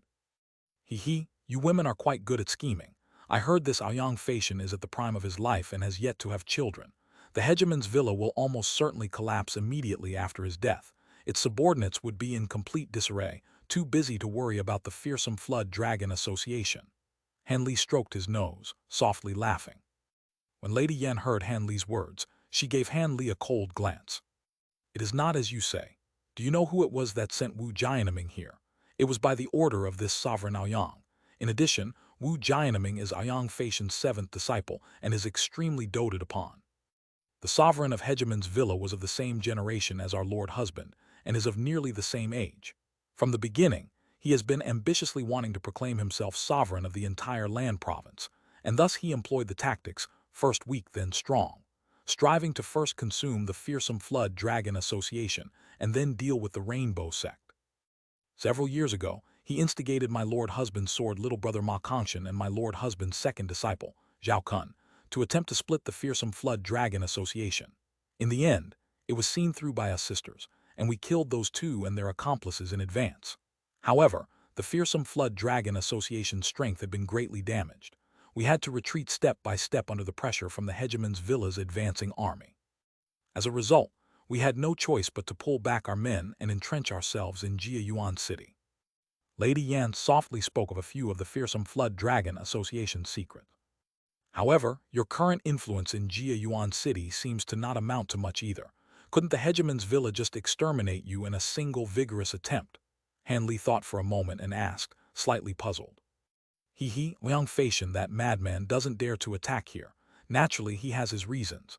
If you want to, so long as you agree to our sister's original conditions, I will tell young Master. Third wife Liu giggled, telling half-truths with her alluring voice. Let's forget about it then. I was just a bit curious." Han Li remained completely calm and collected. "Really, not a single bit masculine, without even the slightest intention of bringing out a bit more force?" Third wife Liu said with her small mouth, as if teasing Han Li. Lady Yan and the others turned a blind eye to the third wife's actions. However, the 3 Mo sisters' faces had turned red. After all, their own elder had teased the man they were originally about to marry right in front of his face. Outrageous. Mo Keihyun pouted and firmly glared at Han Li. However, Han Li seemed to not notice this in the least, as if he were in his own world. Instead, he replied, "Third Martial Mother speaks of this quite lightly. Since a bit of force could cost me my own life, I'm fine with not being a masculine man. I'm fine so long as I am a man." Perhaps Han Li's last sentence was a bit too frank, because not only did it stun third wife Liu, who pursed the lips of her enchanting smile, it also annoyed second wife Li and Lady Yan. "Young master, how do you plan to take Aoyang Faishan's life? This person spends his days hiding deeply within the villa and rarely leaves. Not only is he at the pinnacle of martial arts, his shrewdness is outstanding. He is quite a difficult opponent to deal with," Lady Yan firmly said with a stiff complexion. "Lady Fourth shouldn't worry about that. You just have to prepare me a good horse and a portrait of this person. Then I will make him disappear from this world." "I hope so," Lady Yan softly spoke. "Back to the previous topic. Shouldn't you give me a guarantee that when I return from my completed task, you women will not become hostile and refuse to acknowledge your debt?" Han Li intoned, soft as a feather. "What kind of guarantee does your distinguished self want?" Lady Yan didn't show any discontent, but rather seemed to have already anticipated this demand. "Inside this bottle, there is a medicine pill. I must ask everyone to take this poison, but I will not say what it is. In any case, wait for day I come back after killing Aoyang to exchange the antidote for the precious warm Yang Jade." Han Li felt around for a porcelain bottle before setting it on the table and coldly staring at Lady Yan and her family members. TL, in Chinese the word of medicine, also means poison. Lady Yan did not say anything further and extended her fine lily-white hands to grab the bottle. She poured out a jade-green pill and looked to Lady Li and the others before tilting her head up and swallowing it. "Good courage, good decisiveness. You are truly worthy of leading the fearsome Flood Dragon Association." Han Li could not help but give praise. His gaze then moved toward the rest of the women. Chapter 124 Fenggu. Chapter 124 Fenggu. "My sisters do not need to take the poison. Is my life not enough as collateral?" Lady Yan, who previously swallowed the pill, prevented second wife Li from taking the poison. When Han Li heard Lady Yan's words, he was slightly stunned, exposing an appearance of surprise. After he immediately muttered to himself, he slightly nodded his head and said, "Since fourth martial mother feels so deeply for her sisters, I, Han Li, will not be an unreasonable person. Fine, second martial mother and the rest do not need to take the poison." After Han Li said this, he took the bottle from Lady Yan's hands and stored it in his bosom. "Since this affair has been concluded, I will first take my leave. Tomorrow at this time, I will come back to the Mo estate for the portrait and other necessary items. Then I will directly head to the hegemon's villa." "Thank you for your troubles, young master." Lady Yan and the others stood up to send him off. Han Li faintly smiled, turned his body as easily as wind, and left the room. Just as Han Li had left the small building, there were the sounds of many hurried footsteps from behind him. "Senior apprentice brother Han, wait a moment. My second sister has come to find you for a certain matter." Han Li heard the shouting voice of that young girl, Mo Keihuan, inside. He helpless turned his body. He saw that little demoness take the lead at the front, followed by Mo Fenggu and Mo Yuju. They were all walking straight toward him. Mo Keihuan overtook Han Li by a few steps. Then she widely opened her eyes, walked around him in a circle, and smacked her lips incessantly as if she were looking at a rare object. "All right, senior apprentice brother Han, I was already quite bitter from being cheated. However, I didn't expect that you were also a faker. You actually went as far as to use some small thing to trick me into moving around in circles." When Han Li heard this, he rolled his eyes at this girl. What small thing? This girl clearly wants a better gift and thus he must leave at once. "Third sister, don't be rude. Stop making trouble for young Master Han." This was the first time Han Li heard Mo Fenggu's voice. It was completely gentle and soft, like velvet, and could give a person a sense of comfort. "What, am I not taking revenge on behalf of our mothers? Who let this guy act so lofty in front of my mother?" Mo Keihuan angrily asked. Sure enough, the words Han Li heard fit his expectations. This girl had came here purely to vex him. In that case, he no longer paid notice of the little demoness and turned his head to Mo Fenggu. "Second junior apprentice sister, is something on your mind that compelled you to find me?" Having Han Li speak to her caused her complexion to slightly red. However, she continued, softly saying, "Fenggu came to find young master to simply know whether third sister's winding fragrance pills were truly gifted by young master. Has my father's medical expertise been completely passed down to young master?" When Han Li had first seen Mo Fenggu, he had quite a favorable impression of her. Now that he had seen this shy jade person speak so tenderly, his mind could not help but feel a large amount of sympathy toward her. TL Jade person. Lit. Jade person refined beauty. I got tired to saying the word beauty. As a result, he politely said, in response to second junior apprentice sister's question, Han Li will naturally say all he knows. Junior apprentice sister Kei-Hyun's winding fragrance pills were truly gifted by me. I have also indeed learned many medicinal recipes and obtained great medical expertise. This winding fragrance pill was such a recipe. Could it be that junior apprentice sister Fengwu is greatly interested in this? Ever since Han Li had seen the medicinal herbs growing in the back garden, he knew for certain that there was someone here learning Dr. Mo's medical expertise. Now that he saw Mo Fenwu ask this, his mind knew that it was most likely to be the Jade person before him. As expected, after Han Li said these words, this young woman, who originally seemed extremely gentle and quiet, displayed a cheerful expression from her eyes as she said, "I won't conceal this from young master. Ever since Fengwu was a child, she was greatly interested in father's medical skills and meticulously studied many of father's medical books and experiences. Unfortunately, when father departed the Mo estate, Fengwu's age was still young, and thus, what she had acquired was quite limited." After she finished speaking, Mo Fengwu was somewhat hesitant, but still she continued, "Therefore, Fengwu has a request which she hopes young master will be able to complete. Is it possible for your distinguished self to give a copy of father's medical skills and insight to Fengwu to let her learn a few things and deepen her own medical expertise?" After she said these words, this second junior apprentice sister from the Mo estate blushed. It was clear that to boldly request this of him was quite embarrassing for her. After Han Li finished hearing the Jade person's request, he didn't think of it in the least and immediately agreed. "No problem. Tomorrow, when I come to the Mo estate, I will give the few of Dr. Mo's remaining manuscripts and prescriptions to second junior apprentice sister. Naturally, these already belong to the Mo estate. I had originally planned to hand them over to fourth martial mother, but since second junior apprentice sister wants them, giving them to second junior apprentice sister would be the same," Han Li said with a smile. "A great many thanks, young master. Fengwu can't help but be grateful." Mo Fengwu's face showed an appreciation for his decision. "Second sister, why in the world are you thanking him? Did you not hear him say that those objects originally belonged to us? He should be giving them to you of his own volition." The nearby Mo Kei-Hyun blinked several times before interrupting. After Han Li heard the words of the young girl, he shot her a glance and thought, "If it wasn't your second sister, such a gentle and pleasant beauty, requesting this of me, would I still return these items which fell into my possession to the Mo estate? I wouldn't even think of it. Third sister, don't speak drivel. Young Master Han will bring us father's remnants without the slightest hesitation. This sufficiently shows young master's intentions." Seeing something amiss between Han Li and Mo Kei-Hyun, Mo Fengwu hastily chided the young girl and then pulled her away. After she gracefully bowed to Han Li, she took her leave. From the beginning to end, the Mo estate's eldest daughter, Mo Yuju, hadn't said a word. After she saw her two sisters depart, she took a deep look at Han Li and left. The Mo estate's eldest daughter, what meaning did her glance hold? Does she appreciate me, loathe me, or even both? Han Li threw Mo Yuju a departing glance, somewhat at a loss.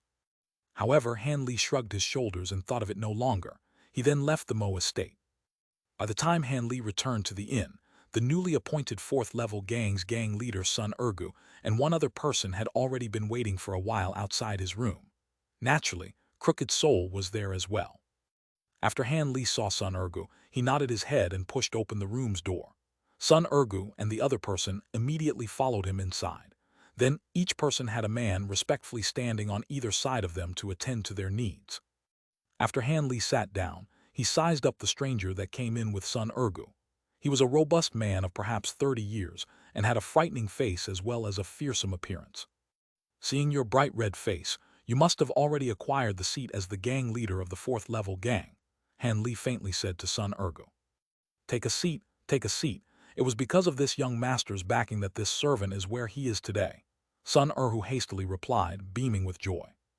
"So long as you know, I will not meddle with the fourth-level gang's affairs, but you must use the fourth-level gang's power in accordance to my instructions.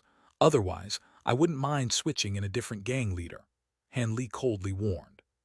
These words made Sun Ergu, originally lost in joy, immediately shiver, greatly clearing his clouded mind. "I will follow young master's instructions at any cost. Even if it costs me my life, I will do it." Sun Ergu assumed a loyal appearance in a rush. Han Li faintly let out an N. no longer taking notice of Sun Ergu and instead turning his gaze to the other man.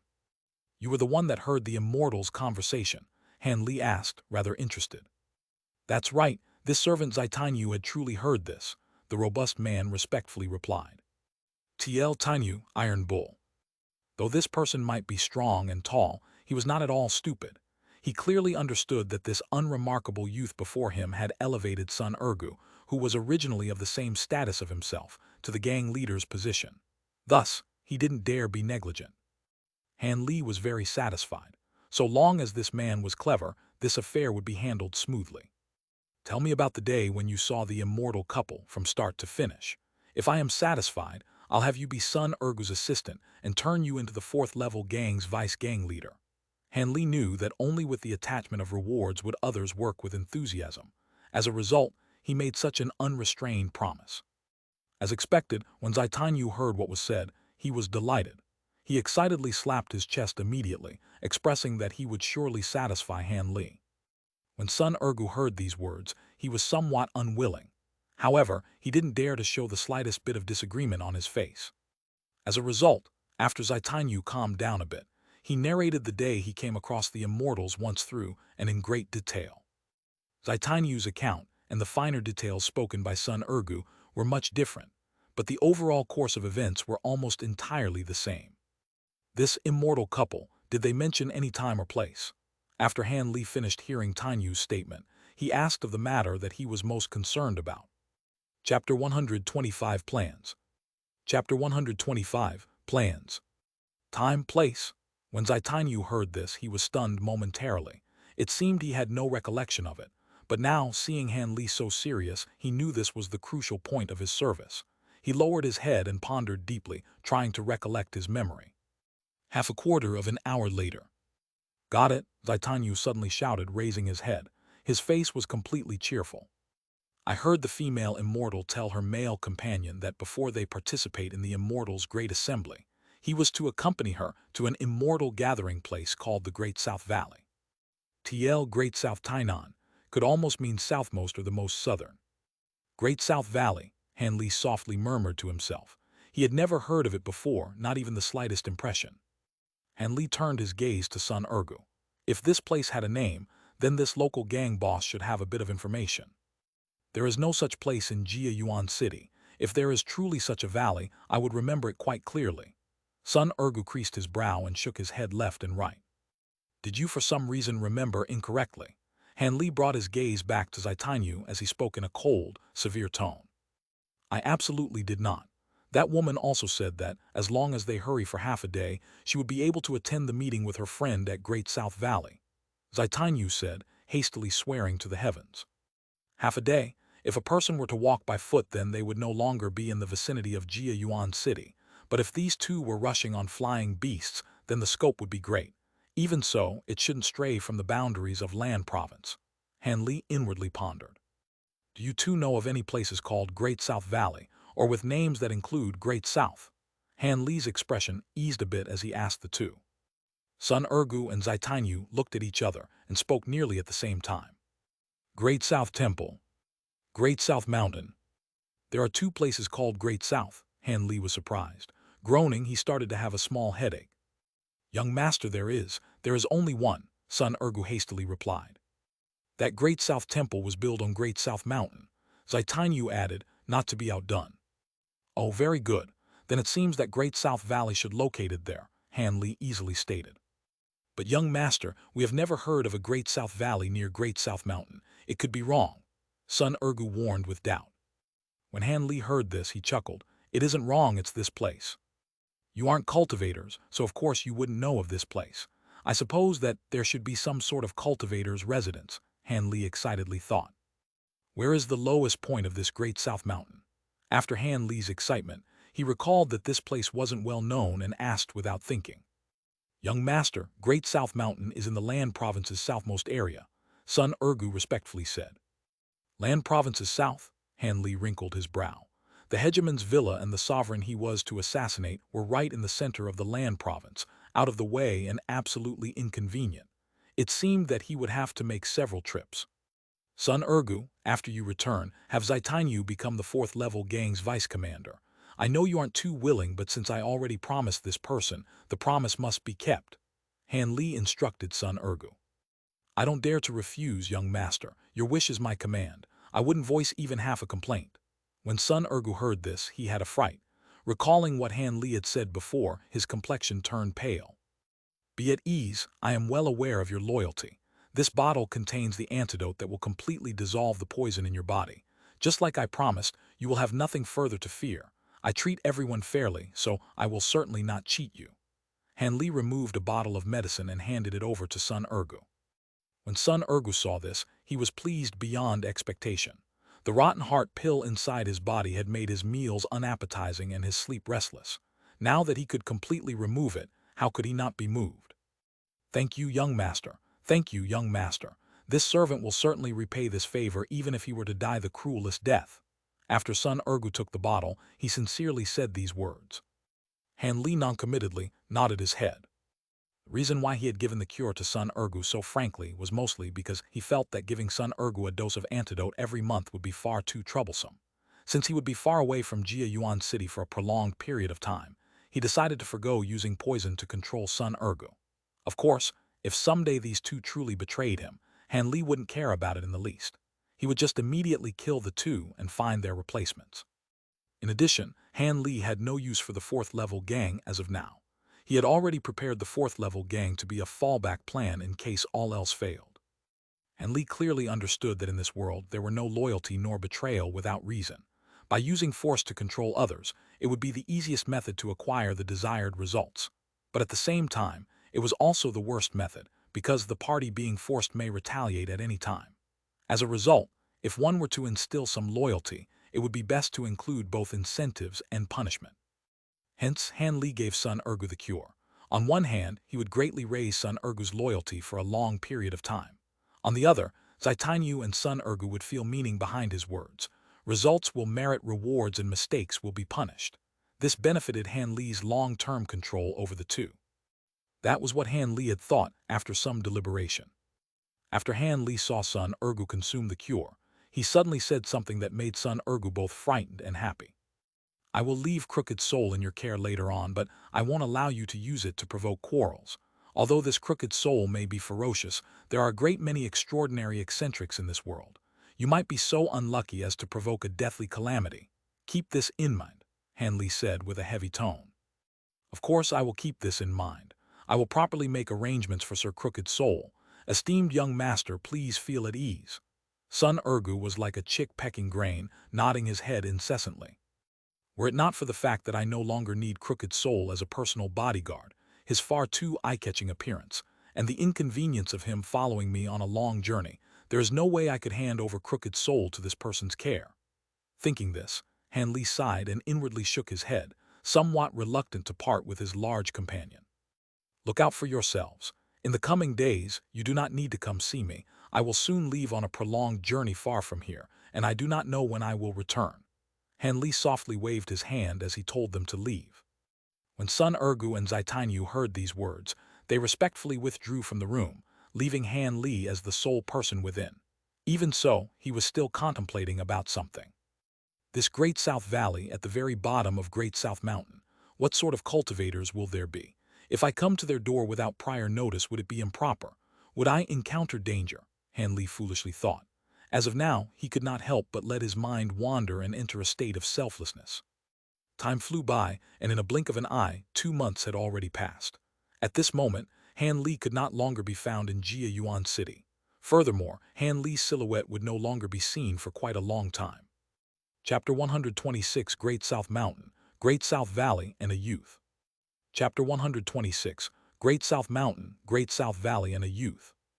Guangui City was located in the southernmost part of the land province. Not very large in size, the city contained only a few 100,000 people, 1/5 that of Jia Yuan City. However, this place was surrounded by mountains from 3 sides with the 4th side against a lake. Unlike the rich nobles, vacationing destinations, this graceful environment facilitated the growth of several rarely seen fruits, a local specialty that caused this small city to have quite a reputation. Great South Mountain was located not far west of Guangui City. It stood 3,000 meters high as the land province's 4th tallest mountain and was enveloped in mist all year long. On the mountain's peak, there was a moderately sized temple, Great South Temple. Because this temple's divinations were quite accurate, every year a few high-ranking officials and nobles went out of their way to come pray, giving large amounts of monetary offerings to the temple. As a result, it earned a widespread reputation for burning incense without interruptions at its temple front. Currently, in the woods down at the base of Great South Mountain, a person was sitting in the dense undergrowth beneath a huge tree. His hands grasped a flickering red light that was pressed up against his dantian as it repeatedly rocked back and forth. Suddenly, this person's body shook, and he let out a gloomy groan. He lowered the shining red object in his hand, exposing its true appearance. It was actually a top-quality fine azure jade. Not only was this fine jade completely pure, there were also several faint traces of red light seeping out from within the depths of the jade. Upon seeing this, any passerby could make out this jade was no mundane object and held considerable value. This person slowly withdrew the azure jade from his abdomen and raised his head to look at the sky, showing that he was a common male youth. He was precisely Han Li, who had disappeared from Jia Yuan City. Han Li then lowered his head and looked at the object in his hand. His face could not help but expose a cheerful expression. Ever since the day he obtained this precious warm yang jade, it had continuously extracted the cold yin poison from his body. As a result, the poison was completely extracted only after half a month. Even so, it had not been easy. When drawing out the poison, Han Li greatly suffered from an aching itch that entered his bones. He still had lingering trepidation every time he remembered the experience. However, this precious warm yang jade was truly a treasure. It actually contained spiritual qi, expelling his poison to great effect and with much ease. He feared if he had not acquired this, he would need tens of days to thoroughly remove his body's poison. Thinking of this, Han Li returned the precious jade into the wooden box beside him, which he then carefully hid it away on his person. As Han Li stood up and moved his stiff limbs about, his thoughts drifted back to his experiences these past 2 months. After Han Li had finished making his arrangements, he went to the Mo estate the following day and obtained information on Xianxia and the hegemon's villa. He then rode on a precious horse gifted by the Mo estate and hastily journeyed day and night, eventually arriving at the hegemon's villa within 10 days. After several days of continuous spying and infiltration, Han Li acquired a golden opportunity and sent out his precious talisman towards Xianxia, who was admiring the full moon all alone. Sacrificing a use of his sword talisman, he beheaded him in a moment and took his life. The course of events went by exceptionally smoothly. Not a wave of commotion arose, nearly causing Han Li to suspect that the person he had killed was perhaps a fake. Afterwards, he inspected the dead body on several places, finding Xianxia's personal scar and birthmark, and confirming that he did not kill the wrong person. Han Li then sighed and brought the head back to Jia Yuan City. After he returned to the Mo estate and gave Xianxia's severed head to Lady Yan for inspection, she told him that Xianxia practiced Jiang Hu's top defensive technique, Overlord's armor. He had long since trained his entire body until it was impervious to sword and spear, reducing the sharp edge of a blade to something like mud. It would be difficult to even cause the slightest wound. Nevertheless, she hadn't expected Han Li to actually bring back his head. Only now did Han Li understand that this Xianxia had most likely considered his sword talisman to be a concealed weapon. As a result, he did not dodge, letting Han Li dispatch him in such an effortless manner. The remaining matters were simple. After Lady Yan finished confirming the identity of the severed head, she brought out the precious jade and exchanged it for Han Li's antidote. Although Han Li obtained the precious jade, Lady Yan urged him to stay, only to be met with denial. He was not in the mood to exchange pleasantries with the people of the Mo estate. He then immediately departed from Jia Yuan City once more and rushed over to Great South Mountain. On the way, Han Li cured his poison while thinking of how he should befriend the cultivators of Great South Valley. Because Han Li didn't know whether the other party was evil or just, he did not plan to bravely come knocking on their door. In case the cultivators were evil and demonic, he did not want to voluntarily deliver himself to their door like a dish to be swallowed in a single bite. As a result, just as Han Li reached Great South Mountain, he went to the neighboring villages to ask about Great South Valley and listened to a few anecdotes and a few queer and bizarre matters. According to the villagers, the northern side of Great South Mountain faced a very mysterious mountain slope covered year-long by a dense fog. Travelers who entered it wouldn't be able to see their 5 fingers in front of them. It was reasonable to say that for the Great South Mountain to have some mountain fog was quite ordinary. However, Such a thick mountain fog enveloping an area year-round was quite a bit inconceivable. As a result, a few of the more courageous villagers had already braved the fog several times. But what was astonishing was that every time someone entered, they would unwittingly lose their direction. Not long after, they would unintentionally move away from the mountain fog and arrive where they had started, causing people to feel amazed to no end. Because this mountain slope was so queer, and that people could enter without any sort of consequence, even more villagers happily and tirelessly rushed in, wanting to unravel this riddle. However, the villagers had somehow provoked the anger of the mountain slope's dense fog. Ever since an unknown day, all the villagers that entered the strange slope did not immediately exit the dense fog, but were instead trapped for 2 to 3 days, completely weakened by hunger. Only then were they able to walk away from the fog. Thus, no one had dared to rush the strange mountain slope ever again. The villagers eventually became accustomed to that place and turned a blind eye to it. After Han Li heard this, he was overjoyed. Han Li knew this strange mountain slope was most likely the place he was looking for. Furthermore, even if this place was that Great South Valley, it was certain to be the residence of some cultivators. What Han Li was most happy about from the villagers' account was that the temperament of the mountain slope's master could not at all be regarded as malicious. He shouldn't be a cultivator that would immediately kill him should they meet. Hence, there should be much leeway in meeting him.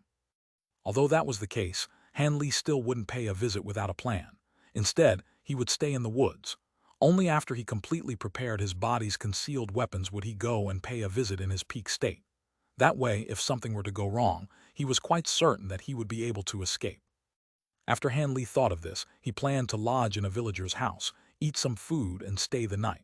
The day after he would go visit that strange slope. Thus, Han Li walked away from the woods towards the nearby small village. Just as he was about to enter the small village, Han Li saw a 15 to 16-year-old youth wearing white clothes. He stood at the village's entrance with several villagers around him, joyfully talking about something. Han Li was slightly surprised that an outsider had appeared here at this moment. It was quite possible that this was no ordinary person, so naturally, Han Li took a glance at him with the Heaven's Eye technique. With just a look, Han Li's heart was overjoyed. It turned out that this white-clothed youth's body was enveloped in a faint spiritual light slightly lesser than his own. This youngster was also a cultivator. The youngster in the distance seemed to have sensed someone looking at him and turned toward Han Li. Once he saw Han Li, his face immediately lit up with a happy expression, and hastily ran over in an instant. Is this brother also heading toward Great South Valley? Brother, I am Wan Xiaoshan of the Dry Precipice Mountains Wan clan. Want to go together to pay our respects? This youth ran until he was panting, and without waiting for his breath to steady, he impatiently said this to Han Li. TL, one of the Wan clan literally means 10,000. Xiaoshan means little mountain. Han Li glanced at the youngster's delicate features and delicate skin, all of which were characteristics belonging to an influential family's young master who lived like a prince. Of course we can. However, do you know where Great South Valley is located? After Han Li heard his request, Han Li said this while remaining completely calm. I've only heard my clan members say that Great South Valley was on Great South Mountain's northern face. Its gate is covered in dense fog all year long. However, I don't know the specifics. I've asked a few of the villagers where Great South Valley is located, and they also don't know. But brother is sure to know, right? Somewhat embarrassed, the youth scratched his head before looking at Han Li with a hopeful gaze. Little brother, is this the first time you've journeyed abroad? When Han Li heard the other person's words, he suppressed the happiness in his thoughts and asked with a smile. Big brother guessed correctly. This is my first time traveling so far from home. The youth somewhat bashfully nodded his head. All right then, follow me. I will bring you along. Han Li hadn't been completely certain that the strange slope was the Great South Valley he was trying to find, but now that he heard the youth's words, he was completely certain. That's great. This time I can learn and experience quite a bit. When the youth heard Han Li's words, he could not help cheerfully say this with excitement. Seeing the youngster like this, Han Li faintly smiled. From the words that had just left the youth's mouth, he was able to understand a bit more about cultivators. What do you want to learn and experience by going to Great South Valley? Han Li slowly walked to the strange slope with the youngster. The place had long been secretly scouted by him several times, and he had remembered the place very clearly. There's too much to say. I want to look at the secret arts and magic techniques belonging to other clans and schools.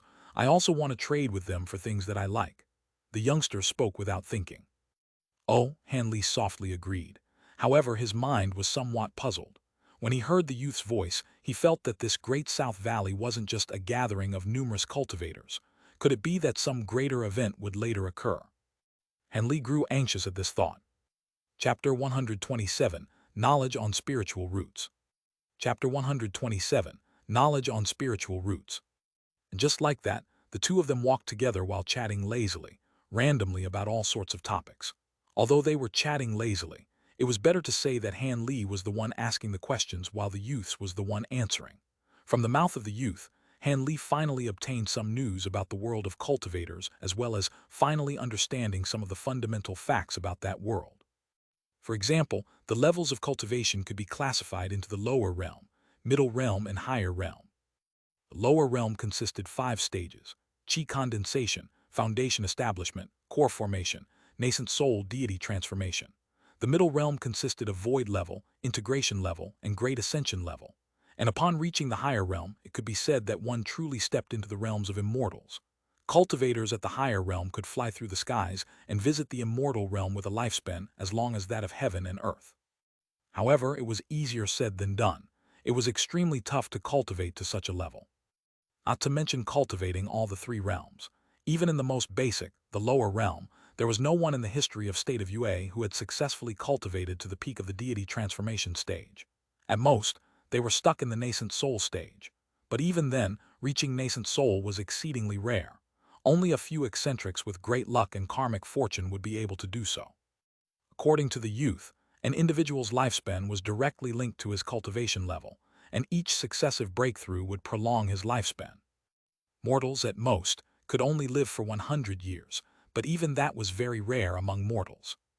For cultivators who successfully stepped into foundation establishment, they would have a lifespan of 200 years. This was very common, and if an individual was lucky enough to reach core formation, his lifespan would be further doubled to 400 and 500 years. And if that individual somehow managed to meet a fortuitous encounter through have extreme luck and managed to form his nascent soul, then, congratulations. His lifespan would be extended to 1,000 years. As long as the person in question was a cultivator, this was all within the realm of possibility. Suddenly, the white-robed youth stopped here. He was extremely envious of those eccentrics with a lifespan of 800 to 1,000 years. These people had 10 times the lifespan of a normal human. Hanley was awestruck as he listened by the youth's side, but he had already guessed that lifespan of cultivators would be longer when compared to that of ordinary humans. But what he hadn't expected was that the differences in lifespan would be so ridiculous. 1,000 years of life, wouldn't that mean that the eccentric had become a 1,000-year-old tortoise? Hanley thought in his heart somewhat maliciously.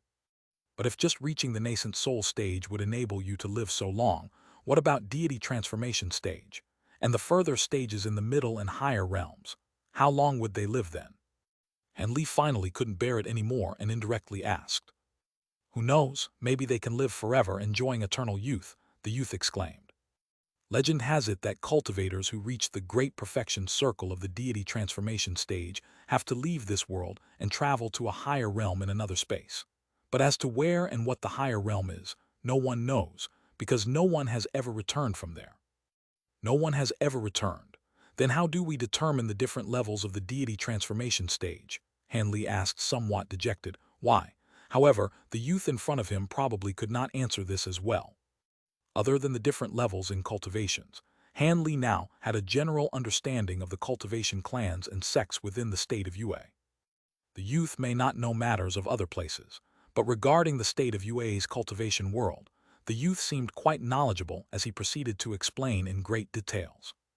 From his mouth, Hanley knew that in the state of UA there existed a total of 7 cultivation sects: the Masked Moon Sect, Yellow Maple Valley, Spirit Beast Mountain, Clear Void Sect, Saber Transformation Dock, Heavenly Imperial Fortress, and the Giant Sword Sect.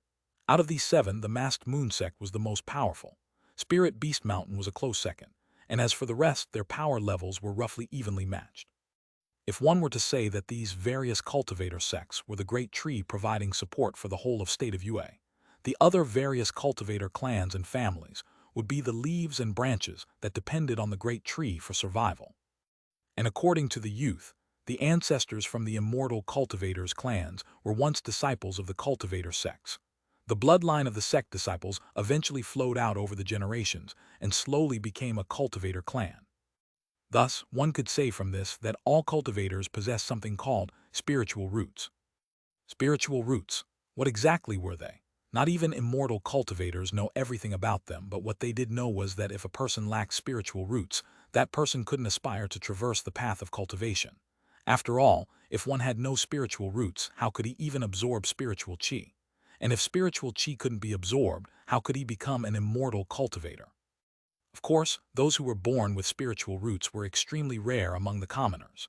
It could be said that there would only one would be born with spiritual roots in a batch of tens of thousands, and thus, there were only a selected few who would be able to embark on the pathway to become an immortal. But still, the majority of those with spiritual roots lived out their lives as a commoner, since it was extremely difficult for individuals to know if they possessed spiritual roots or not, causing great headache to recruiters from the immortal sects. Even possessing spiritual roots did not guarantee that one was qualified to enter the immortal sects. This was because there were differences in grade among spiritual roots. As the saying went, spiritual roots could be categorized into 5 categories: metal, wood, water, fire, and earth.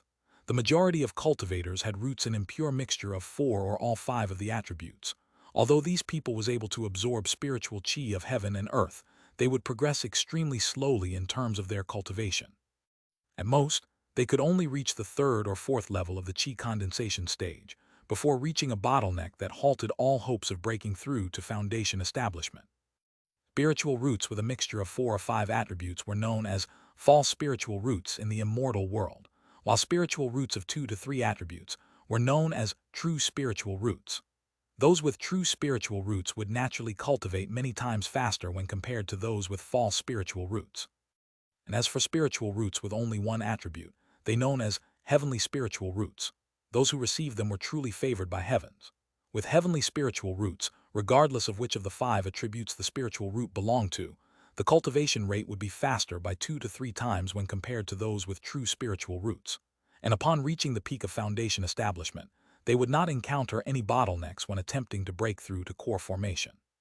If true spiritual roots already increased the rate of cultivation, the heavenly spiritual roots would make people angry to a point of vomiting blood, as they enabled the individual to reach core formation easily without facing any bottlenecks. One must know that in a group of 10 chi condensation cultivators, even with the aid from a foundation establishment elder, only one of them would be able to reach foundation establishment. But as for core formation, not even 1 in 100 foundation establishment cultivators would be able to reach it. The probability of reaching core formation could only be described as immensely difficult, which was why many people were envious of those who possessed heavenly spiritual roots. Every time someone with heavenly spiritual roots appeared, they would be frenziedly sought after by the immortal sects. After all, this meant that in the future, their sect would have an additional core formation elder, furthering consolidating the power of their sect. However, being so precious and rare, the chance of something like the heavenly spiritual root appearing was close to nil, only once in several hundred years. Other than these spiritual roots, there was still a type of spiritual roots that did not belong to any of the 5 attributes. This other kind of spiritual roots was known as mutated spiritual roots, and the rate of its appearance was much more frequent, about once every 20 to 30 years. Mutated spiritual roots referred to spiritual roots that evolved through the combination of any 2 or 3 of the 5 attributes. Example, a spiritual root of both earth and water attributes undergo a mutation and evolved into that of the lightning attribute. Metal and water attribute mutated and evolved into the ice attribute. Not only that, there were also darkness attribute roots and wind attribute roots, as well as countless other variations. Individuals who possessed mutated spiritual roots, although they would still meet a bottleneck when attempting to step into core formation, their cultivation speed was roughly equal to those with heavenly spiritual roots. Furthermore, if those with mutated spiritual roots were able to find a cultivation art that matches their attribute, they would undoubtedly be the strongest among their generation, capable of fighting against 3 to 4 cultivators at the same cultivation level. As a result, those with mutated roots were also greatly welcomed by the immortal sects. However, even finding individuals with true spiritual roots was a headache for recruits from the immortal sects, let alone heavenly spiritual roots and mutated spiritual roots. That was because It was simply impossible for immortal recruiters to go into every nook and alley, demanding people to turn their children in for testing. And even then, true spiritual roots were pretty uncommon, with only 1 in every 5 to 6 individuals appearing with spiritual roots. Hence, some immortal sects eventually collapsed simply because they could not find or groom anyone with spiritual roots. Regarding this embarrassing situation, many cultivators investigated and realized that spiritual roots were usually passed on through bloodline. For example, if a man or a woman possessed spiritual roots, the children they birthed would have a 25% chance of being born with spiritual roots. And naturally, if both the mother and the father were possessors of spiritual roots, the children they birthed who have a higher probability of inheriting spiritual roots. After this matter was discovered, many people grew agitated. This agitation was directed towards the young sect members. Under their elders' pressure, many youth from the various sects were forced out to the secular world to get married and settle down. Only after having a son or daughter would they be allowed to return back to their sect for cultivation. Whenever the sects lacked of disciples, they would select the descendants of their disciples with spiritual roots. This way, the rate of finding people with spiritual roots would greatly increase. The problematic situation faced by immortal sects could finally be considered partially resolved. Eventually, over time, more and more people with spiritual roots were born, which paved the way for the formation of cultivator clans and families. These cultivator clans might not possess high-level cultivation arts, but they do not face a shortage of low-level cultivation arts and techniques.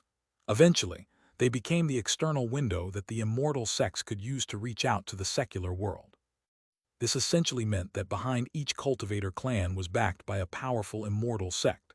Having explained all of this white-robed youth felt extremely satisfied. It had been far too long since he last showed off his knowledge. The feeling of when the listener was fully focused on the words he spoke made him feel extremely happy and well-disposed towards Han Li. Hence, so he held nothing back, wanting to show off his knowledge in front of Han Li.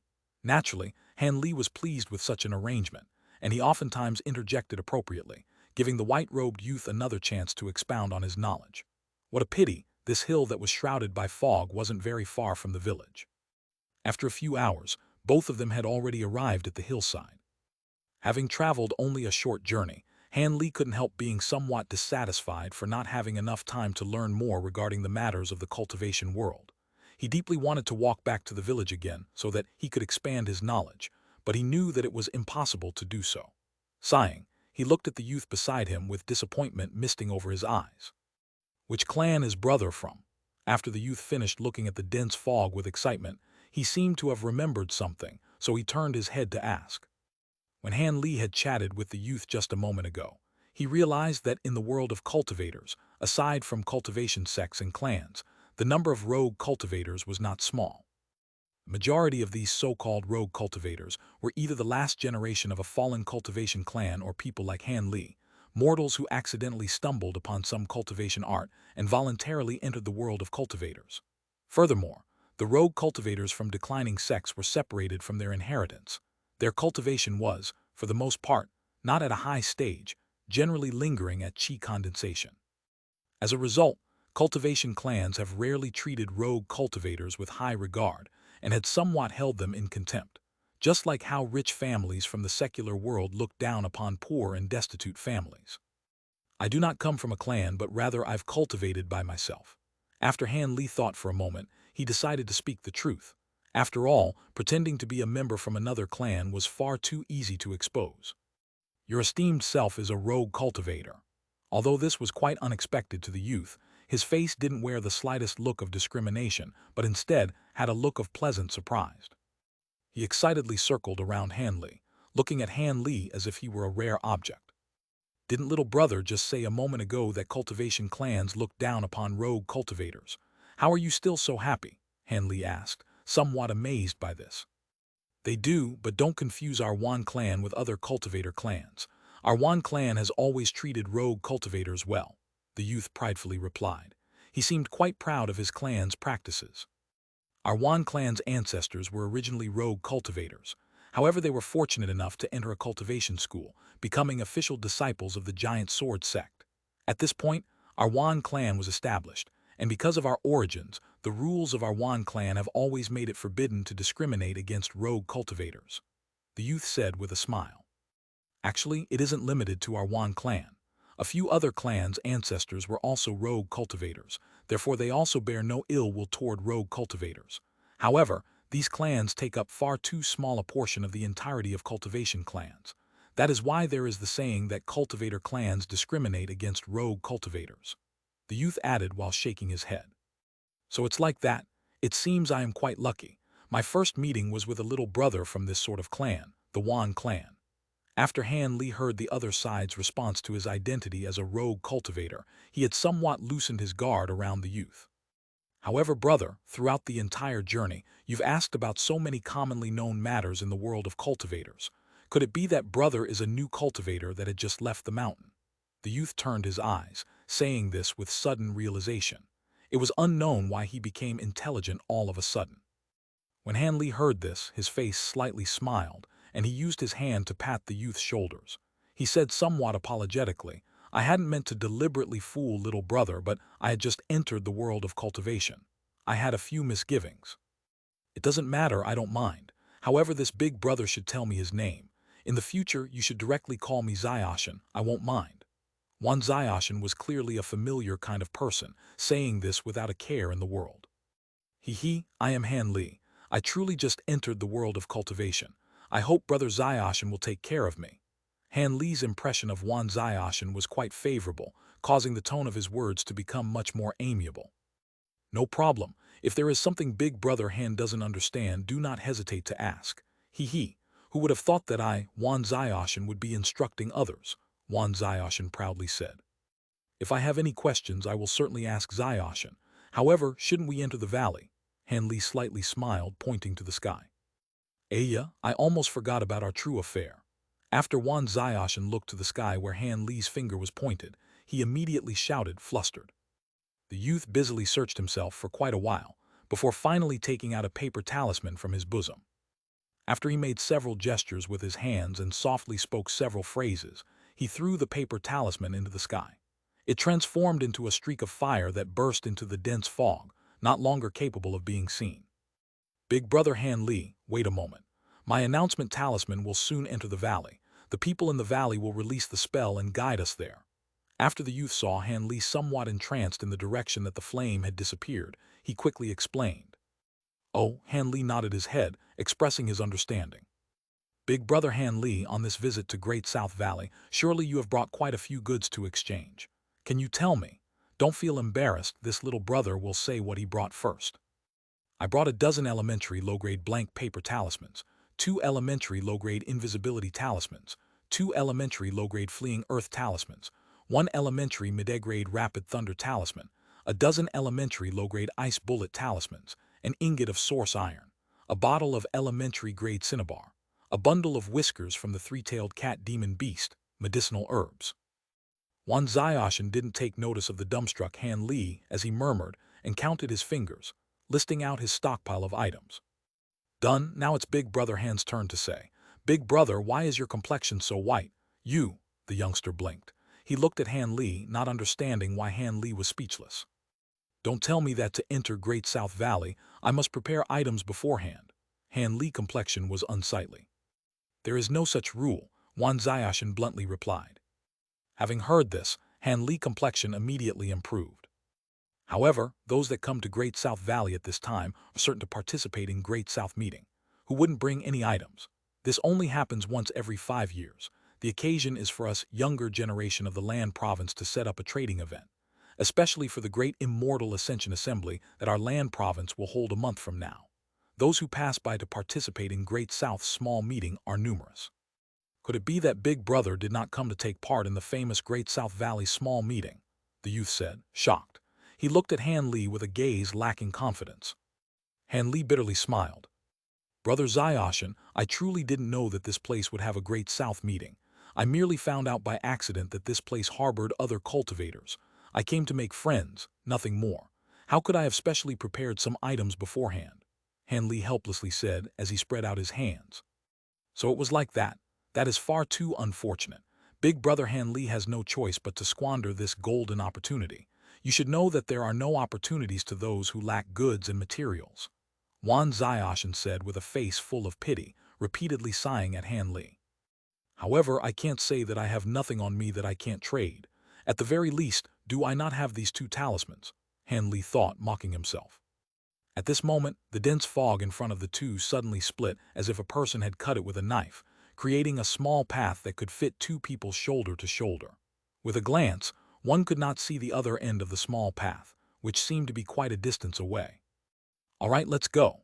The youth looked toward Han Li with a wry yet happy face before joyfully rushing in first and disappearing onto the road. Han Li carefully observed the small path with indifference for a moment before walking in with striding steps. He walked with stable steps, calm and unhurried. This path seemed to be quite long, but after walking for a short period of time, he arrived at the end. Once Han Li walked off the path, something was suddenly revealed before him, a rarely seen fully lush green valley. The valley was closed off from three sides by mountains. Its only entrance was the mountain side sealed off by dense fog where Han Li had originally entered. This entire region was quite large, no less than 16 acres. At the center, there was a large fenced-off area with a Jade palace pavilion where somewhat bizarrely dressed people left and entered. In front of the pavilion, there was an expansive azure brick plaza occupied by many people resembling small traders. The entire plaza was set up with small vendors' stalls. From time to time, he would see one or two people pressed against the front of a booth. They would look at a few things or perhaps softly ask a few questions, but Han Li rarely saw anyone who reached a deal. Having seen this, Han Li couldn't help but take in a deep breath. This was the world of cultivators. All the people here were cultivators. Being able to see so many cultivators all at once had left Han Li in somewhat of a trance. Han Li softly shook his head, clearing his mind a bit. He constantly reminded himself that he wanted to enter a previously unimaginable world. The people here were most likely able to eliminate him with ease. He must be more cautious and subdued. With this thought, Han Li turned his head to look at the path that by now had already completely disappeared, and raised his leg to walk toward the bright stage. Chapter 129, Taoist Master Qingyan. Chapter 129, Taoist Master Qingyan. Han Li merely walked a few steps before he heard a voice calling him from far away. "Over here, big brother Han." Turning his gaze in the direction of the voice, he saw Wan Xiaoshan standing beside a green-robed elderly man, incessantly waving his hands to get his attention. Han Li lightly smiled as he walked over. When he approached the side of the elderly man, Wan Xiaoshan started an introduction. "This elderly figure is from Great South Valley, Taoist Master Qingyan. He is my father's bosom friend. The recent Great South meeting was organized and held by him and a few other elders." The moment Han Li heard the youth's words, he involuntarily cast a few glances at the green-robed senior. This elderly man was tall and skinny and wore a green scholarly robe. With wide shoulders, long hands, and a pockmarked face, he looked rather terrifying. After introducing him, the youth spoke to the elderly. "Brother Han is someone I met when I was adventuring outside the valley. Although he is a rogue cultivator, we hit off extremely well. Senior martial uncle must take care of him as well." The old man regarded Han Li, and suddenly he shut his eyes, saying, "Little brother Han, your wood attribute cultivation art is not bad. Reaching the 8th layer at such a young age. Your achievements are seen extremely rarely even in our cultivation world." Han Li bitterly smiled in his heart after he heard the praise of this old man. If it were not for him consuming a large amount of spiritual herbs and pills, how would he have reached the 8th layer so easily? If it weren't for that, he estimated that he would still be at the 3rd and 4th layer. But still on the surface, he respectfully replied with a touch of modesty, "Elder Qing, thank you for your praise, but I was just lucky." The green-robed old man nodded his head and stopped talking to him. Turning his gaze back onto Xiaoshan, he asked, "Little fellow, those in your family have already arrived and are very worried about you. They asked me to bring you to them the moment we met. You should follow me as I led you to them now." Upon hearing the news, Wan Xiaoshan couldn't help but to show a face of depression. "Don't tell me that 7th sister and 9th brother came along as well. I'm most afraid of their constant nagging. Is it acceptable if I don't go?" Wan Xiaoshan gazed at the old man with hopeful eyes. The green-robed old man stopped smiling and asked, "What do you think?" "Sai, of course I have to go back." Wan Xiaoshan sank his head as he replied in a depressed tone. "HMMPH, your guts are not small, and you actually dared to sneak out without informing your family. If you met an immortal cultivator who was unscrupulous in the middle of your journey, do you think you would still be alive?" The old man harshly berated Xianxia while glancing at Han Li out of the corner of his eyes. Isn't this old man hinting that I'm someone with a crooked heart, an extremely unscrupulous immortal cultivator, and that I tried to get near to Xianxia for some other motive?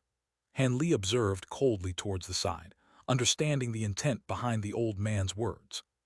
Hi, it's so hard to meet someone I can talk to about everything under the sun, but it seems like we have to be separated temporarily. If I don't leave and Taoist Master Qingyan were to use his methods, I don't even know if I can leave here alive. Han Li helplessly exclaimed in his heart. Since Brother Wan wants to go back to meet his family, I shall go by myself and explore the place first. If we have an opportunity in the future, I will certainly treat little brother to a drink. Han Li clasped his hands as he spoke to Wan Xianxia and Taoist Master Qingyan. Aya, don't leave so fast. I still want to introduce you to. Little brother Han still has something he has to take care of. You shouldn't disrupt his plans. Wan Xianxia saw that Han Li was leaving and frantically wanted to try and say something, but he was stopped by Taoist Master Qingyan. Seeing this unfolding, Han Li smiled towards Wan Xianxia before turning and departing. Meanwhile, that youth followed behind the old man with a face full of depression, as though he was being dragged to his execution ground. He walked slowly towards his family's direction. Even though Han Li had been treated like that by Taoist Master Qingyan, he wasn't annoyed. After all, as an elderly man, he would have plenty of life experiences. Seeing someone like Han Li, who came from an unknown background, he would surely view him with suspicion. Any normal mortal old man would surely do so, not to mention a senior such as Taoist Master Qingyan. However, Han Li did not have any malicious intents towards Wan Xianxia. He purely wanted to understand matters about the world of cultivators. But now, with the appearance of Taoist Master Qingyan, it seemed that he would have to find some other way to get more knowledge about the world of cultivators. Unknowingly, he started to move closer to the immortal cultivators' shops. The cultivators' shops were situated in a spacious market, lined up in the shape of a design around the market. This way, it was easier for the potential customers in the crowd to browse their merchandise. Lining up in small groups of 2 to 3, the customers split themselves up as they explored the stores, giving the market the atmosphere of a rowdy night market. It was already approaching late evening, and the lights on the streets flickered into life. The majority of the merchants lit up their bronze lanterns that contained neither wick nor wax. Instead, the lanterns housed white stones that released a soft light, illuminating the streets. The light emitted was stronger than ordinary candlelight. Not only was it capable of illuminating a small region, even the nearby streets were illuminated as well. To Han Li, this was an extraordinary treasure. Han Li couldn't help but click his tongue as he exclaimed in wonder. The skies turned dark, but the crowd was even more populated than before. The majority were immortal cultivators hidden in the crowd, causing the liveliness of the area to be even more rampant. Han Li slowly neared the market, but he didn't bring his horse in. Instead, he observed from the outside, taking note of all the immortal cultivators he saw. Because now, at such a close distance, the attire of the immortal cultivators allowed Han Li to widen his scope and knowledge. Some of the cultivators had shabby robes on, only covering their private areas, with other parts of their bodies bare for all to see, while others were heavily robed in clothes, not revealing any parts of their skin, a total opposite when compared to the shabbily dressed cultivators. What was more ludicrous was that there was fellow who was obviously a man but was dressed like a woman. This almost caused Han Li to vomit, but luckily these type of strange people weren't often seen. Although the other cultivators were dressed strangely, Han Li was still able to accept it. After his observation, Han Li's countenance suddenly flickered as his eyes grew brighter. He discovered that those in the market, regardless of whether they were merchants setting up stores or immortal cultivators visiting the markets, all of them were between 10 and 20 years of age. He couldn't even spot an immortal cultivator older than 30. This was just as Wan Xianxia had described it, taking place every 5 years. The Great South Meeting was an event targeted young immortal cultivators. It appeared that those who were older or had a higher status wouldn't appear here. Even Taoist Master Qingyan wouldn't dare to show his face here. Thinking of this, he let out a sigh of relief. After all, these old fellows were tough to handle, and if they wanted to deal with him, they would easily be able to do so, just like using a finger and pressing an ant to death. No trouble at all. However, although the ones in front of his eyes were all young immortal cultivators, their individual levels of power weren't weak. If Han Li were to compare himself with these cultivators, he could only be considered someone at the mid-tier, average standard. Back in Jia Yuan City, Han Li had once met the blue-clothed man, who was so much stronger than him.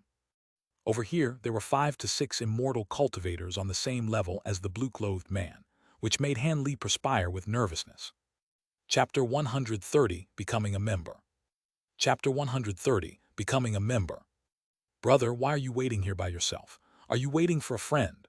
A bright and clear voice suddenly came from behind Han Li, giving him a start. Han Li slowly turned around and saw 6 to 7 people standing not far from him. The one who spoke was a 27 or 28-year-old cultivator dressed in Taoist robes. This person had a blemishless white face and regular features.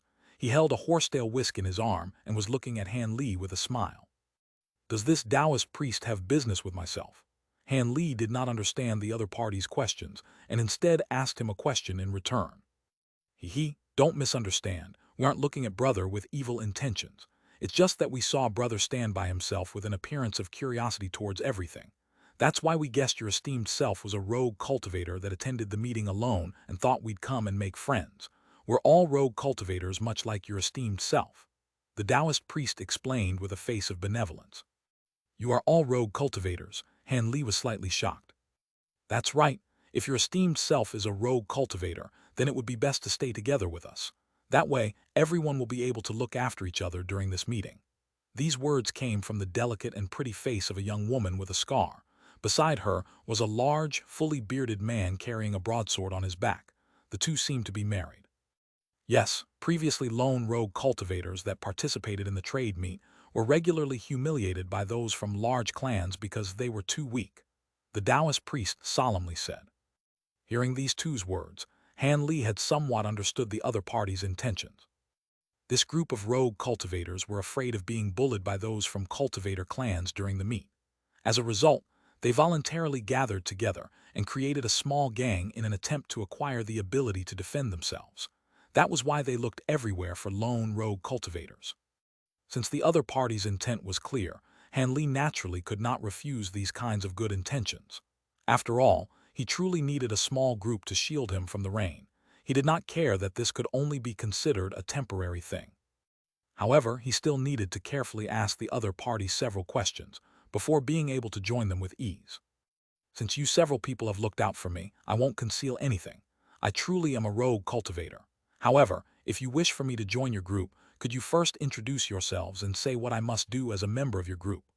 Han Li calmly admitted his identity as a rogue cultivator, but as soon as the people in front of him revealed happy expressions, he put forth his request. It seems that brother still has some misgivings. Haha, this is no matter. When the others had barely joined, they spoke almost the same exact words as your esteemed self. After the Taoist priest and the others heard Han Li's words, not only did they not show an expression of displeasure, but instead they looked at each other and laughed heartily. Afterwards, the Taoist priest said these words. I will give you an introduction of these several friends. The Taoist priest pointed to the several rogue cultivators and said to Han Li with a smile. These two are blood brothers from the dark blue wolf mountains, Hai Mu and Hai Jin.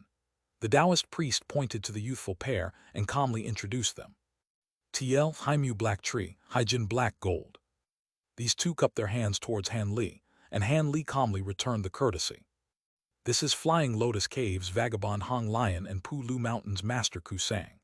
This time, he pointed to the ordinary young lady and the small, bitter-faced Buddhist monk. TL, Hong Lion means red lotus. As for them, we are a married couple from Skywater Village, Hu Pingu and Xingdali. The Taoist priest had pointed to the young woman and that large bearded man who had not yet spoken. With a chuckle, the young woman quickly took over the conversation. The Taoist priest wasn't angry from being interrupted and calmly laughed instead. This humble Taoist is the Taoist priest of Crouching Ox Mountain's Young Ox Crown, Guashan. My Taoist name is Qing Wen. This humble Taoist is this small group's founder and current leader for the time being.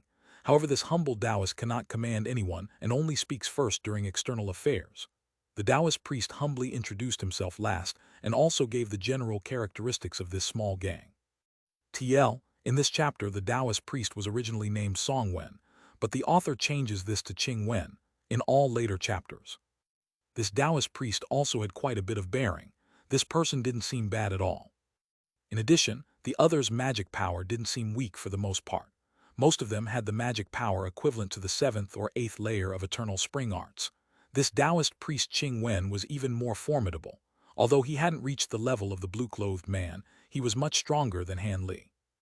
After Han Li pondered for a moment, he felt that joining these people had many advantages with no disadvantages. He then said, "Since everyone is a rogue cultivator and group affairs are handled well, I, Han Li, would like to join you for the time being." "Very good, Brother Han has joined. The strength of our group has increased yet again." After Taoist priest Qing Wen heard Han Li's words, he immediately replied in a cheerful tone. The others had also revealed a happy expression. After all, Han Li's magic power seemed to be not weak and would be of no small assistance to them. "Is our entire group here?" Han Li asked, currently looking left and right. "There are still 2 more. One is currently sound asleep in a room, the other is strolling around." Hu Pingu curled her lip. It seemed she did not look at these 2 people particularly favorably. "It isn't as bad as Lady Hu says. One simply wanted to sleep for a bit, and the other wanted to have some fun," the small Buddhist monk defended on behalf of the 2 people. Hu Pingu felt some discontent upon hearing Buddhist monk Ku sang words, and wanted to say a few other things. "Enough, everyone mustn't argue. After all, everyone had originally come to an agreement. Except for when we battle an external power, when we all must unite and follow orders. We all have freedom during all other times and can do as we wish." Taoist priest Qing Wen hastily stepped forward to mediate. Although this Lady Hu did not appear outwardly happy, she did not pester and argue afterwards. After all, Taoist priest Qing Wen's strength was quite powerful, so she could not help but give him face. "Wait until evening, then Brother Han will be able to meet with the 2. I will give you an introduction at that time. Those 2 truly stand out from the masses." The Taoist priest had a helpless appearance. It seemed the 2 were quite troublesome. When Han Li saw this, although his interest was greatly piqued, he found it embarrassing to question this matter closely. Next, Taoist priest Qing Wen asked Han Li if he planned to move together with them or stroll by himself. Han Li naturally chose the latter, not surprising Taoist priest Qing Wen. Because those who had just entered Great South Valley were naturally quite curious, they would for the most part favor moving alone. However, it would take about the same time for him to finish looking if they were to move together. The Taoist priest was also quite conscientious. After telling Han Li a few taboo subjects and a few common conventions, making sure he understood the Great South small meeting completely, he gave Han Li a talisman. He pointed to a pavilion's small bannered floor and told Han Li that the pavilion was where they were staying. The talisman he gave Han Li was a key to open the small floor's restrictive spell, allowing Han Li to rest there when he retired.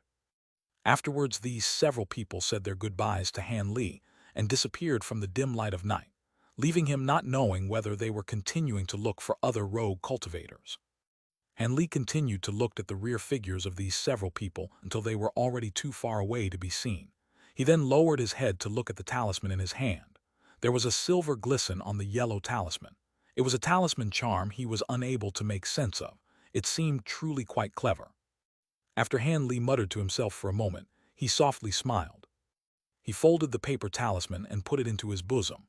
Then, after a deep look in the direction that Taoist priest Qing Wen disappeared, he turned around and walked toward the plaza without the slightest hesitation.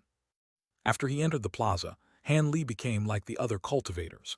He slowly walked on one side while turning his head to look at the goods of each and every vendor's stall.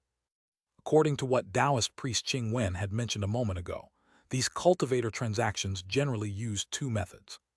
The first method would be to exchange items for items.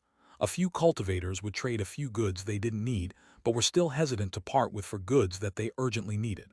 As a result, those who set up a vendor stall would not have any successful transactions for several days. This was quite a common occurrence. Chapter 131, Spirit Stones and Spirit Talisman. Another more popular method was to use something called spirit stones as a form of currency in business transactions among cultivators to buy and sell goods. As the name implies, a spirit stone is a type of stone that was full of the world's spiritual qi. The amount of spiritual qi accumulated in the spirit stone is a huge supplement for cultivators. If a cultivator absorbed the spiritual qi within the spirit stone during meditation as he cultivated, his speed of cultivation would reach astonishing rates. After all, The scattered spiritual chi that a cultivator would have to absorb and refine by himself was quite different from having pure, refined spiritual chi next to him that he could absorb and refine as he wished. However, this was not a spirit stone's greatest effect. The most important usage of the spirit stone was for magic techniques and to set up a formation spell. Whether or not a high-grade formation spell succeeded and was effective, it all depended upon the effectiveness of the spirit stones used. A good spirit stone would not only guarantee the success of the formation spell, it would also increase the power dramatically. However, the amount of spirit stones used for magic techniques was far above the utility of formation spells. This was because a cultivator had to rely on his own magic power cultivation to determine the grade and effectiveness of the magic technique he wanted to execute. Since it was almost impossible to rely on oneself and use a high-grade magic technique, spirit stones became the best magic power amplification object. If a cultivator cast a very powerful magic spell while holding a spirit stone in his hand, the spiritual chi within the spirit stone would continuously replenish the cultivator's loss of magic power during magic casting. In this manner, it was able to support magic techniques one would originally be unable to use. Therefore, the spirit stones had become the best option for cultivators to gain the upper hand and win from a position of weakness. They were also the best strength recovery tonic after magic power was greatly depleted, and would increase one's chances of survival during a fight by leaps and bounds. Spirit stones have so many uses and amazing effects, so naturally, the value for a spirit stone rose as well. Because of the vast consumption of the spirit stones, along with the excessive exploitation and continuous decline of their ore veins, spirit stones had gradually become a precious luxury good in the present day of the cultivating world. In short, it became a cultivator's optimal safeguard for business transactions and the only circulating monetary currency. Furthermore, there was even a collaborative decision on the detailed differentiation on a spirit stone's specifications and grade. Spirit stones were graded into 4 grades according to the amount of spirit power they contained. The 4 grades comprised of low-grade spirit stone, mid-grade spirit stone, high-grade spirit stone, and ultra-grade spirit stone. In addition, according to the different attribute of spirit power spirit stone stored, they could also be categorized into the 5 elements: metal spirit stone, wood spirit stone, water spirit stone, earth spirit stone, and fire spirit stone. Moreover, there are also rarely seen spirit stone attributes such as wind spirit stone and thunder spirit stone, but those spirit stones were very rare. These kind of extremely precious items like spirit stones, Han Li don't even possess a single piece of it. He admitted that he did not have any sort of goods on him to use for an exchange. Hence, from the start, he had intentions to widen his horizon, so he looked around without any restraint and continued his journey. Even though Han Li's appearance was indifferent and calm, the items at the vendor's stalls made his heart stir and greatly envious.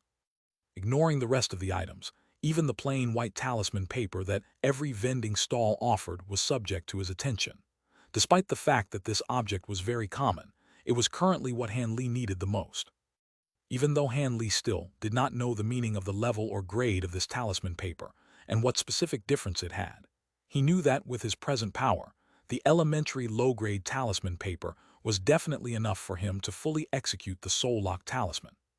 Therefore, if he could acquire a few talisman papers, he could immediately use one more type of magic spell, instantly increasing his strength quite a bit. Of course, other than the talisman paper, there was a rich variety of spirit talismans such as Thunder Fire Talisman, Fire Dragon Talisman, and the Huge Force Talisman. All of these caused Han Li to be rather tempted.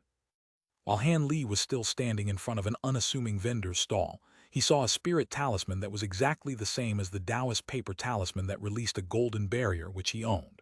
Beside it, a signboard clearly wrote, Guardian Talisman, Metal Elementary Mid-Grade Defensive Spirit Talisman, worth 9 low-grade spirit stones.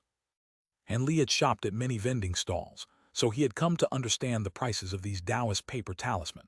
1 low-grade spirit stone could buy a dozen elementary low-grade plain white talisman paper, but fully refined elementary low-grade Taoist paper talismans, depending on the different types of magic spell, were sold separately for 2 pieces of low-grade spirit stones. As for the elementary mid-grade spirit talisman, promptly translating a few could sell for 6 to 10 spirit stones. Moreover, defensive spirit talisman were more expensive than offensive spirit talisman.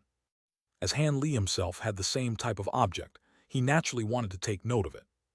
After carefully examining Stahl's guardian talisman, Han Li discovered the other talisman's spiritual qi was much better than the one he kept in his bosom. It was clearly a new product that has not yet been used, but he reckoned that his worn and old product could only be sold at 1/3 of its price at best. Coming to this conclusion, Han Li laughed bitterly. It seemed that among cultivators he was still a pauper. He couldn't help but to touch the article he had on him. Suddenly, he jolted when he remembered that he had a spirit talisman inscribed with a picture of a small sword in his bosom. Although he still didn't know the name of the talisman, Han Li believed that this talisman was worth more than the guardian talisman. When he thought of this, Han Li began to pay close attention to every vendor, taking note to see whether the same Taoist paper talisman with the picture of a small sword was being sold.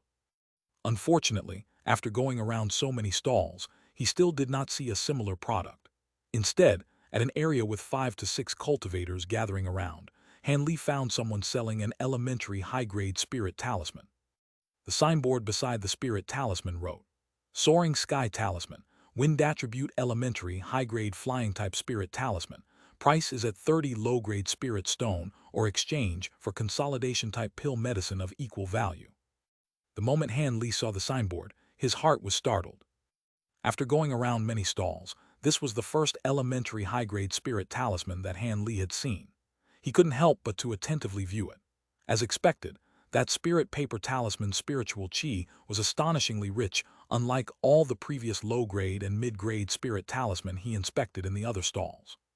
A huge, barefooted, horse-faced man who was standing around and viewing the talisman was unable to restrain himself and asked, 20 pieces of spirit stones, are you willing to exchange?" The stall's owner was a capable and vigorous youth. He used his hand and pointed to the signboard, then paid no heed to that person any longer. "It's only a flying-type talisman. It's not even an offensive or defensive spirit talisman. 20 pieces is more than enough." The horse-faced man made a bid mentioned, dissatisfied. "HMPH, if it was really an offensive or defensive spirit talisman, you think I would still settle for only 30 pieces. If you don't have 50 pieces, I won't even let you have a look. If you want to benefit at the other's expense, go to other places. I don't welcome it here," the youth finally said coldly. But the moment he opened his mouth, he made the huge man's face turn entirely red. "Good lad, Qin Yelling's Yi Bao will remember you. After this gathering ends, let's compare skills with each other," the horse-faced huge man said exasperatedly.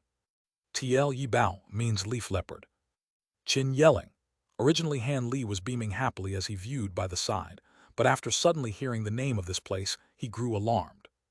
"Isn't that the birthplace of the dwarf I killed? Although the midget's words might not have been true, I must still be careful of this huge man who claims to be from the Yi clan." Thinking up until here, Han Li subconsciously retreated back a few steps, quietly left the area, and went to the next vendor. But he already kept in mind the exchange of consolidation-type pill medicine written on the signboard. Han Li remembered that he still had a lot of unfinished yellow dragon pellets and gold essence pills, but he didn't know if those were the types of pills that the youth was requesting for.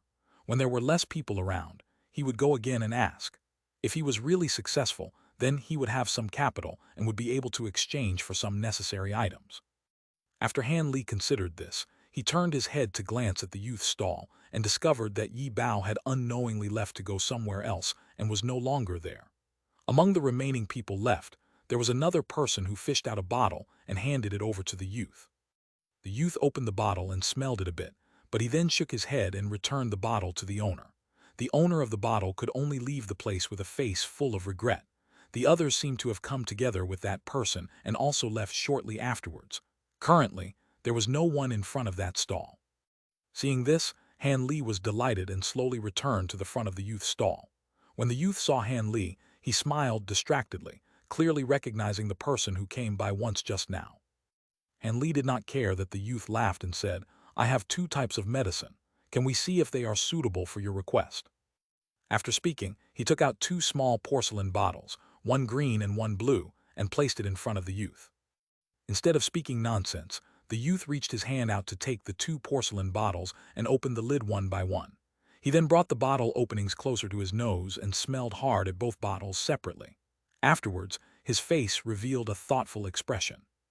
The youth muttered to himself for a while and did not immediately return to normal. Instead, he gently pushed the porcelain bottles towards Han Li. "What is it?" Hanley blinked and asked. "To tell you the truth, the pill medicines in both bottles were better than the ones I saw from the previous few people, but to me, they still not enough." The youth hesitated for a moment, but he still shook his head and refused. Chapter 132, The Harvest. Chapter 132, The Harvest. When Hanley heard this, he was greatly disappointed, but it also did not surprise him.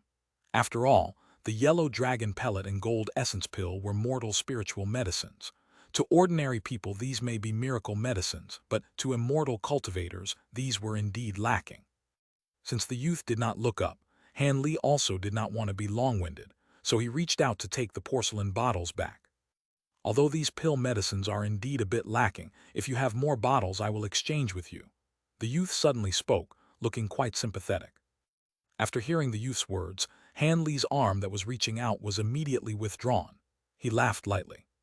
"Did I say that I only have 2 medicinal bottles?" Hanley spoke slowly as he narrowed his eyes to focus on the youth.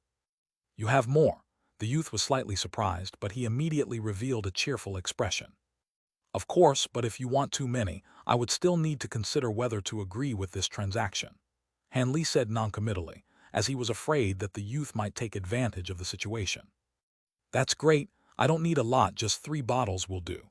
It will be enough to allow me to break through the bottleneck in a short period of time." The youth cheered up, appearing very passionate, which was very different from his previously cold demeanor. This wasn't surprising. Who would bear to part with any consolidation pill medicine that was able to improve one's cultivation? There wasn't even enough to use on oneself. This was also the main reason why the youth had not exchanged the flight talisman these past few days. Hanley's yellow dragon pellet and gold essence pill were not considered top-notch spiritual medicine to immortal cultivators, but thanks to the advantage of quantity, it was sufficient to allow the youth to break through to the 10th layer after being stuck at the peak of 9th layer for so long, thus increasing the youth's power drastically. However, only Hanley, a rascal who ate this type of medicine as mere snacks, could afford to use pill medicine for the exchange. Even so, Hanley was fully aware of the reason behind not exposing one's wealth. Hanley didn't want the youth to have the impression that he could easily take out huge amounts of pill medicine without having any regrets. Hence, Hanley touched his chin, making an appearance of pain as well as reluctance to part with his belongings. "Is that so? Isn't it too many? I have to exchange all the medicine I have on me," Hanley intentionally muttered softly. "This isn't a lot. After all, this is an elementary high-grade spirit talisman. Think about it, if you had this spirit talisman with you when you meet any dangers, you can immediately soar far into the sky. You can even fly faster than most of the birds. It's equivalent to having another chance to live. Furthermore, as long as the talisman's spiritual chi doesn't disperse, it can be used repeatedly many times. It is truly a useful spirit talisman." The youth saw Hanley looking like he was going to give all his pill medicine, so he strongly promoted the advantages of his soaring sky talisman and flourished the smile on his face even more, afraid that Hanley would be unwilling and back out of the transaction. "If we want to exchange, then fine. Give me a dozen of those talisman papers as a treat. That book too," Hanley added when saw that the youth really wanted his pill medicine, so he straightforwardly pointed at a dozen slips of plain white talisman paper and an old book titled Manual of Basic Incantations. The youth was shocked for a moment, but when he saw Hanley pointed to the low-rank talisman paper and an incantation book that was impossible to sell off, he was immediately delighted and agreed to it.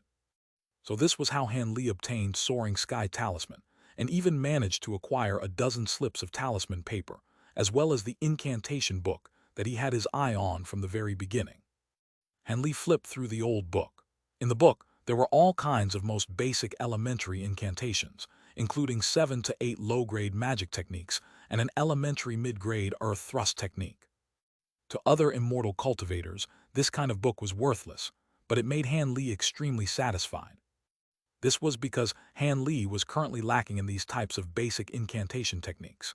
Even though the stall in front of him sold manuals that were better and more complete, their prices were astonishing.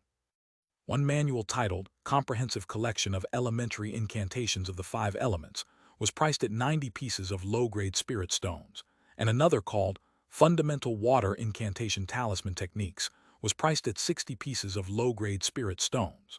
Although all these books were thick and contained more incantation techniques, the current Hanley really couldn't buy them at all. TL, 5 elements refer to the 5 phases: wood, fire, earth, metal, and water. After obtaining these goods, Han Li felt a little tired and was not in the mood to continue strolling, so he directly exited the plaza and headed towards the pavilion. Not long after leaving the plaza, Han Li turned his head to look and discovered that there were even more people within the plaza. It seemed like there were many of those night owl-like immortal cultivators who preferred the nighttime. And Han Li got closer to these palace-type buildings. He discovered that the towers were actually built using extremely precious paulownia wood and large pieces of limestone. Not only was every floor carved with a picture of dragons and phoenix and was very refinedly constructed, there was even a faint fluctuation of spirit power coming from one of the nearby towers. Perhaps it was the restraining technique that Taoist priest Qing Wen mentioned. Han Li walked around for a lap, and after finally finding the pavilion he was looking for, he walked towards it. But about 3 meters away from his destination, Han Li suddenly felt like he slammed into something after an invisible immense force abruptly pushed him and forcibly forced him to retreat far back. Han Li was somewhat startled yet excited. It appeared that there was a lot of things he still didn't know about in the cultivation world, and he desperately wanted to learn everything. As Han Li thought about this, his heart beat faster. He used the heaven's eye technique and gazed towards the small building. In the end, Han Li saw a faint layer of green light in front of him, obstructing the way. The whole pavilion was covered in the same green light, as if a huge bowl had been overthrown and was covering it. Han Li stepped forward once again, extended a finger and lightly jabbed the green light. There was a soft and extremely elastic feeling. Using a bit more strength, there was a faint force that bounced back. The defense power of the green light was quite effective. Since Han Li managed to understand the effect of the green light, he stopped investigating it. He took out the talisman that Taoist priest Qing Wen gave him and walked closer towards the light screen. In the end, the green-colored light screen immediately cleared away in ripples. A round hole soon appeared for Han Li to pass through. Han Li kept the talisman properly and strided in unceremoniously towards the tower. At this moment, the round hole slowly became smaller until it finally closed fully, returning the light screen back to its normal appearance. The tower in front was not considered to be very big. There were only 2 stories and was about 33 meters tall. But from the looks of the area of the land, there was plenty of space to spare for 10 or more people to live. Han Li smiled and lifted his leg to enter the building. Upon entering the first floor's hall, other than the 2 large 8-seat square table, there were 10 wooden chairs with simple and elegant upholstery. There was even a few immortal cultivators. The small Buddhist monk Kusang was sitting on the floor at the corner of the hall with his head lowered. His eyes were shut and he was chanting Sanskrit, looking like he was a senior monk. As for the other people, Han Li has not seen them before. Master Kusang, is Taoist priest Qing Wen not back yet? Han Li asked politely as he walked towards the Buddhist monk. The small Buddhist monk paid no heed to Han Li and continued to mutter some words, until Han Li became impatient with waiting. The Buddhist monk opened his eyes and said to Han Li with a look of apology, "Omskiver Han, please do not blame me. I was reciting the Diamond Sutra up to a crucial point, so I was unable to reply to your question immediately.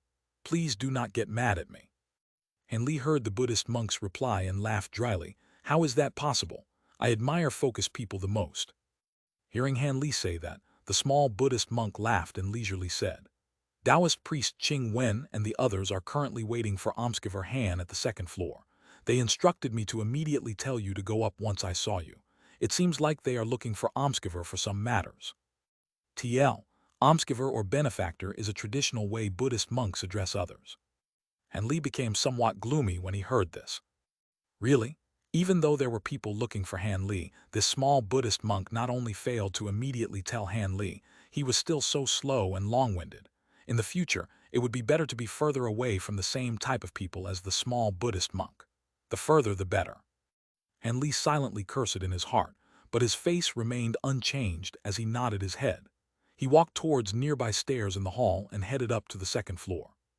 Upon entering the 2nd floor, Han Li saw the 2 brothers Hai Mu and Hai Jin talking at the stairway entrance. Once they saw Han Li coming up, they quickly stopped their conversation and welcomed Han Li. "Brother Han, Taoist priest Qing Wen is currently waiting for you in the house. Follow both of us brothers to go over there." Han Li's expression was calm, and he did not utter a single word. He followed the 2 brothers around 7 to 8 turns along the corridor and entered a house. There were many people in the house. Apart from the Buddhist monk, everyone else was here. There were even two strangers that Han Li did not recognize. One of them was a 16 to 17-year-old youth, and the other was a 21 to 22-year-old fatty with fair skin. It seemed that these two were the rascals that even caused a headache for Taoist priest Qing Wen. "Brother Han is here. Quickly sit," Taoist priest Qing Wen said to Han Li as he very politely pointed to a chair beside him. Han Li nodded and sat there. "These two people are Yumen Ravines Wu Jiaji and Shidu Valley's Huangzai Ocean." Qing Wen pointed to the youth and fatty separately and introduced them to Han Li. TL, Jiaji means 9 fingers. Zai Ocean means filial piety sky heaven.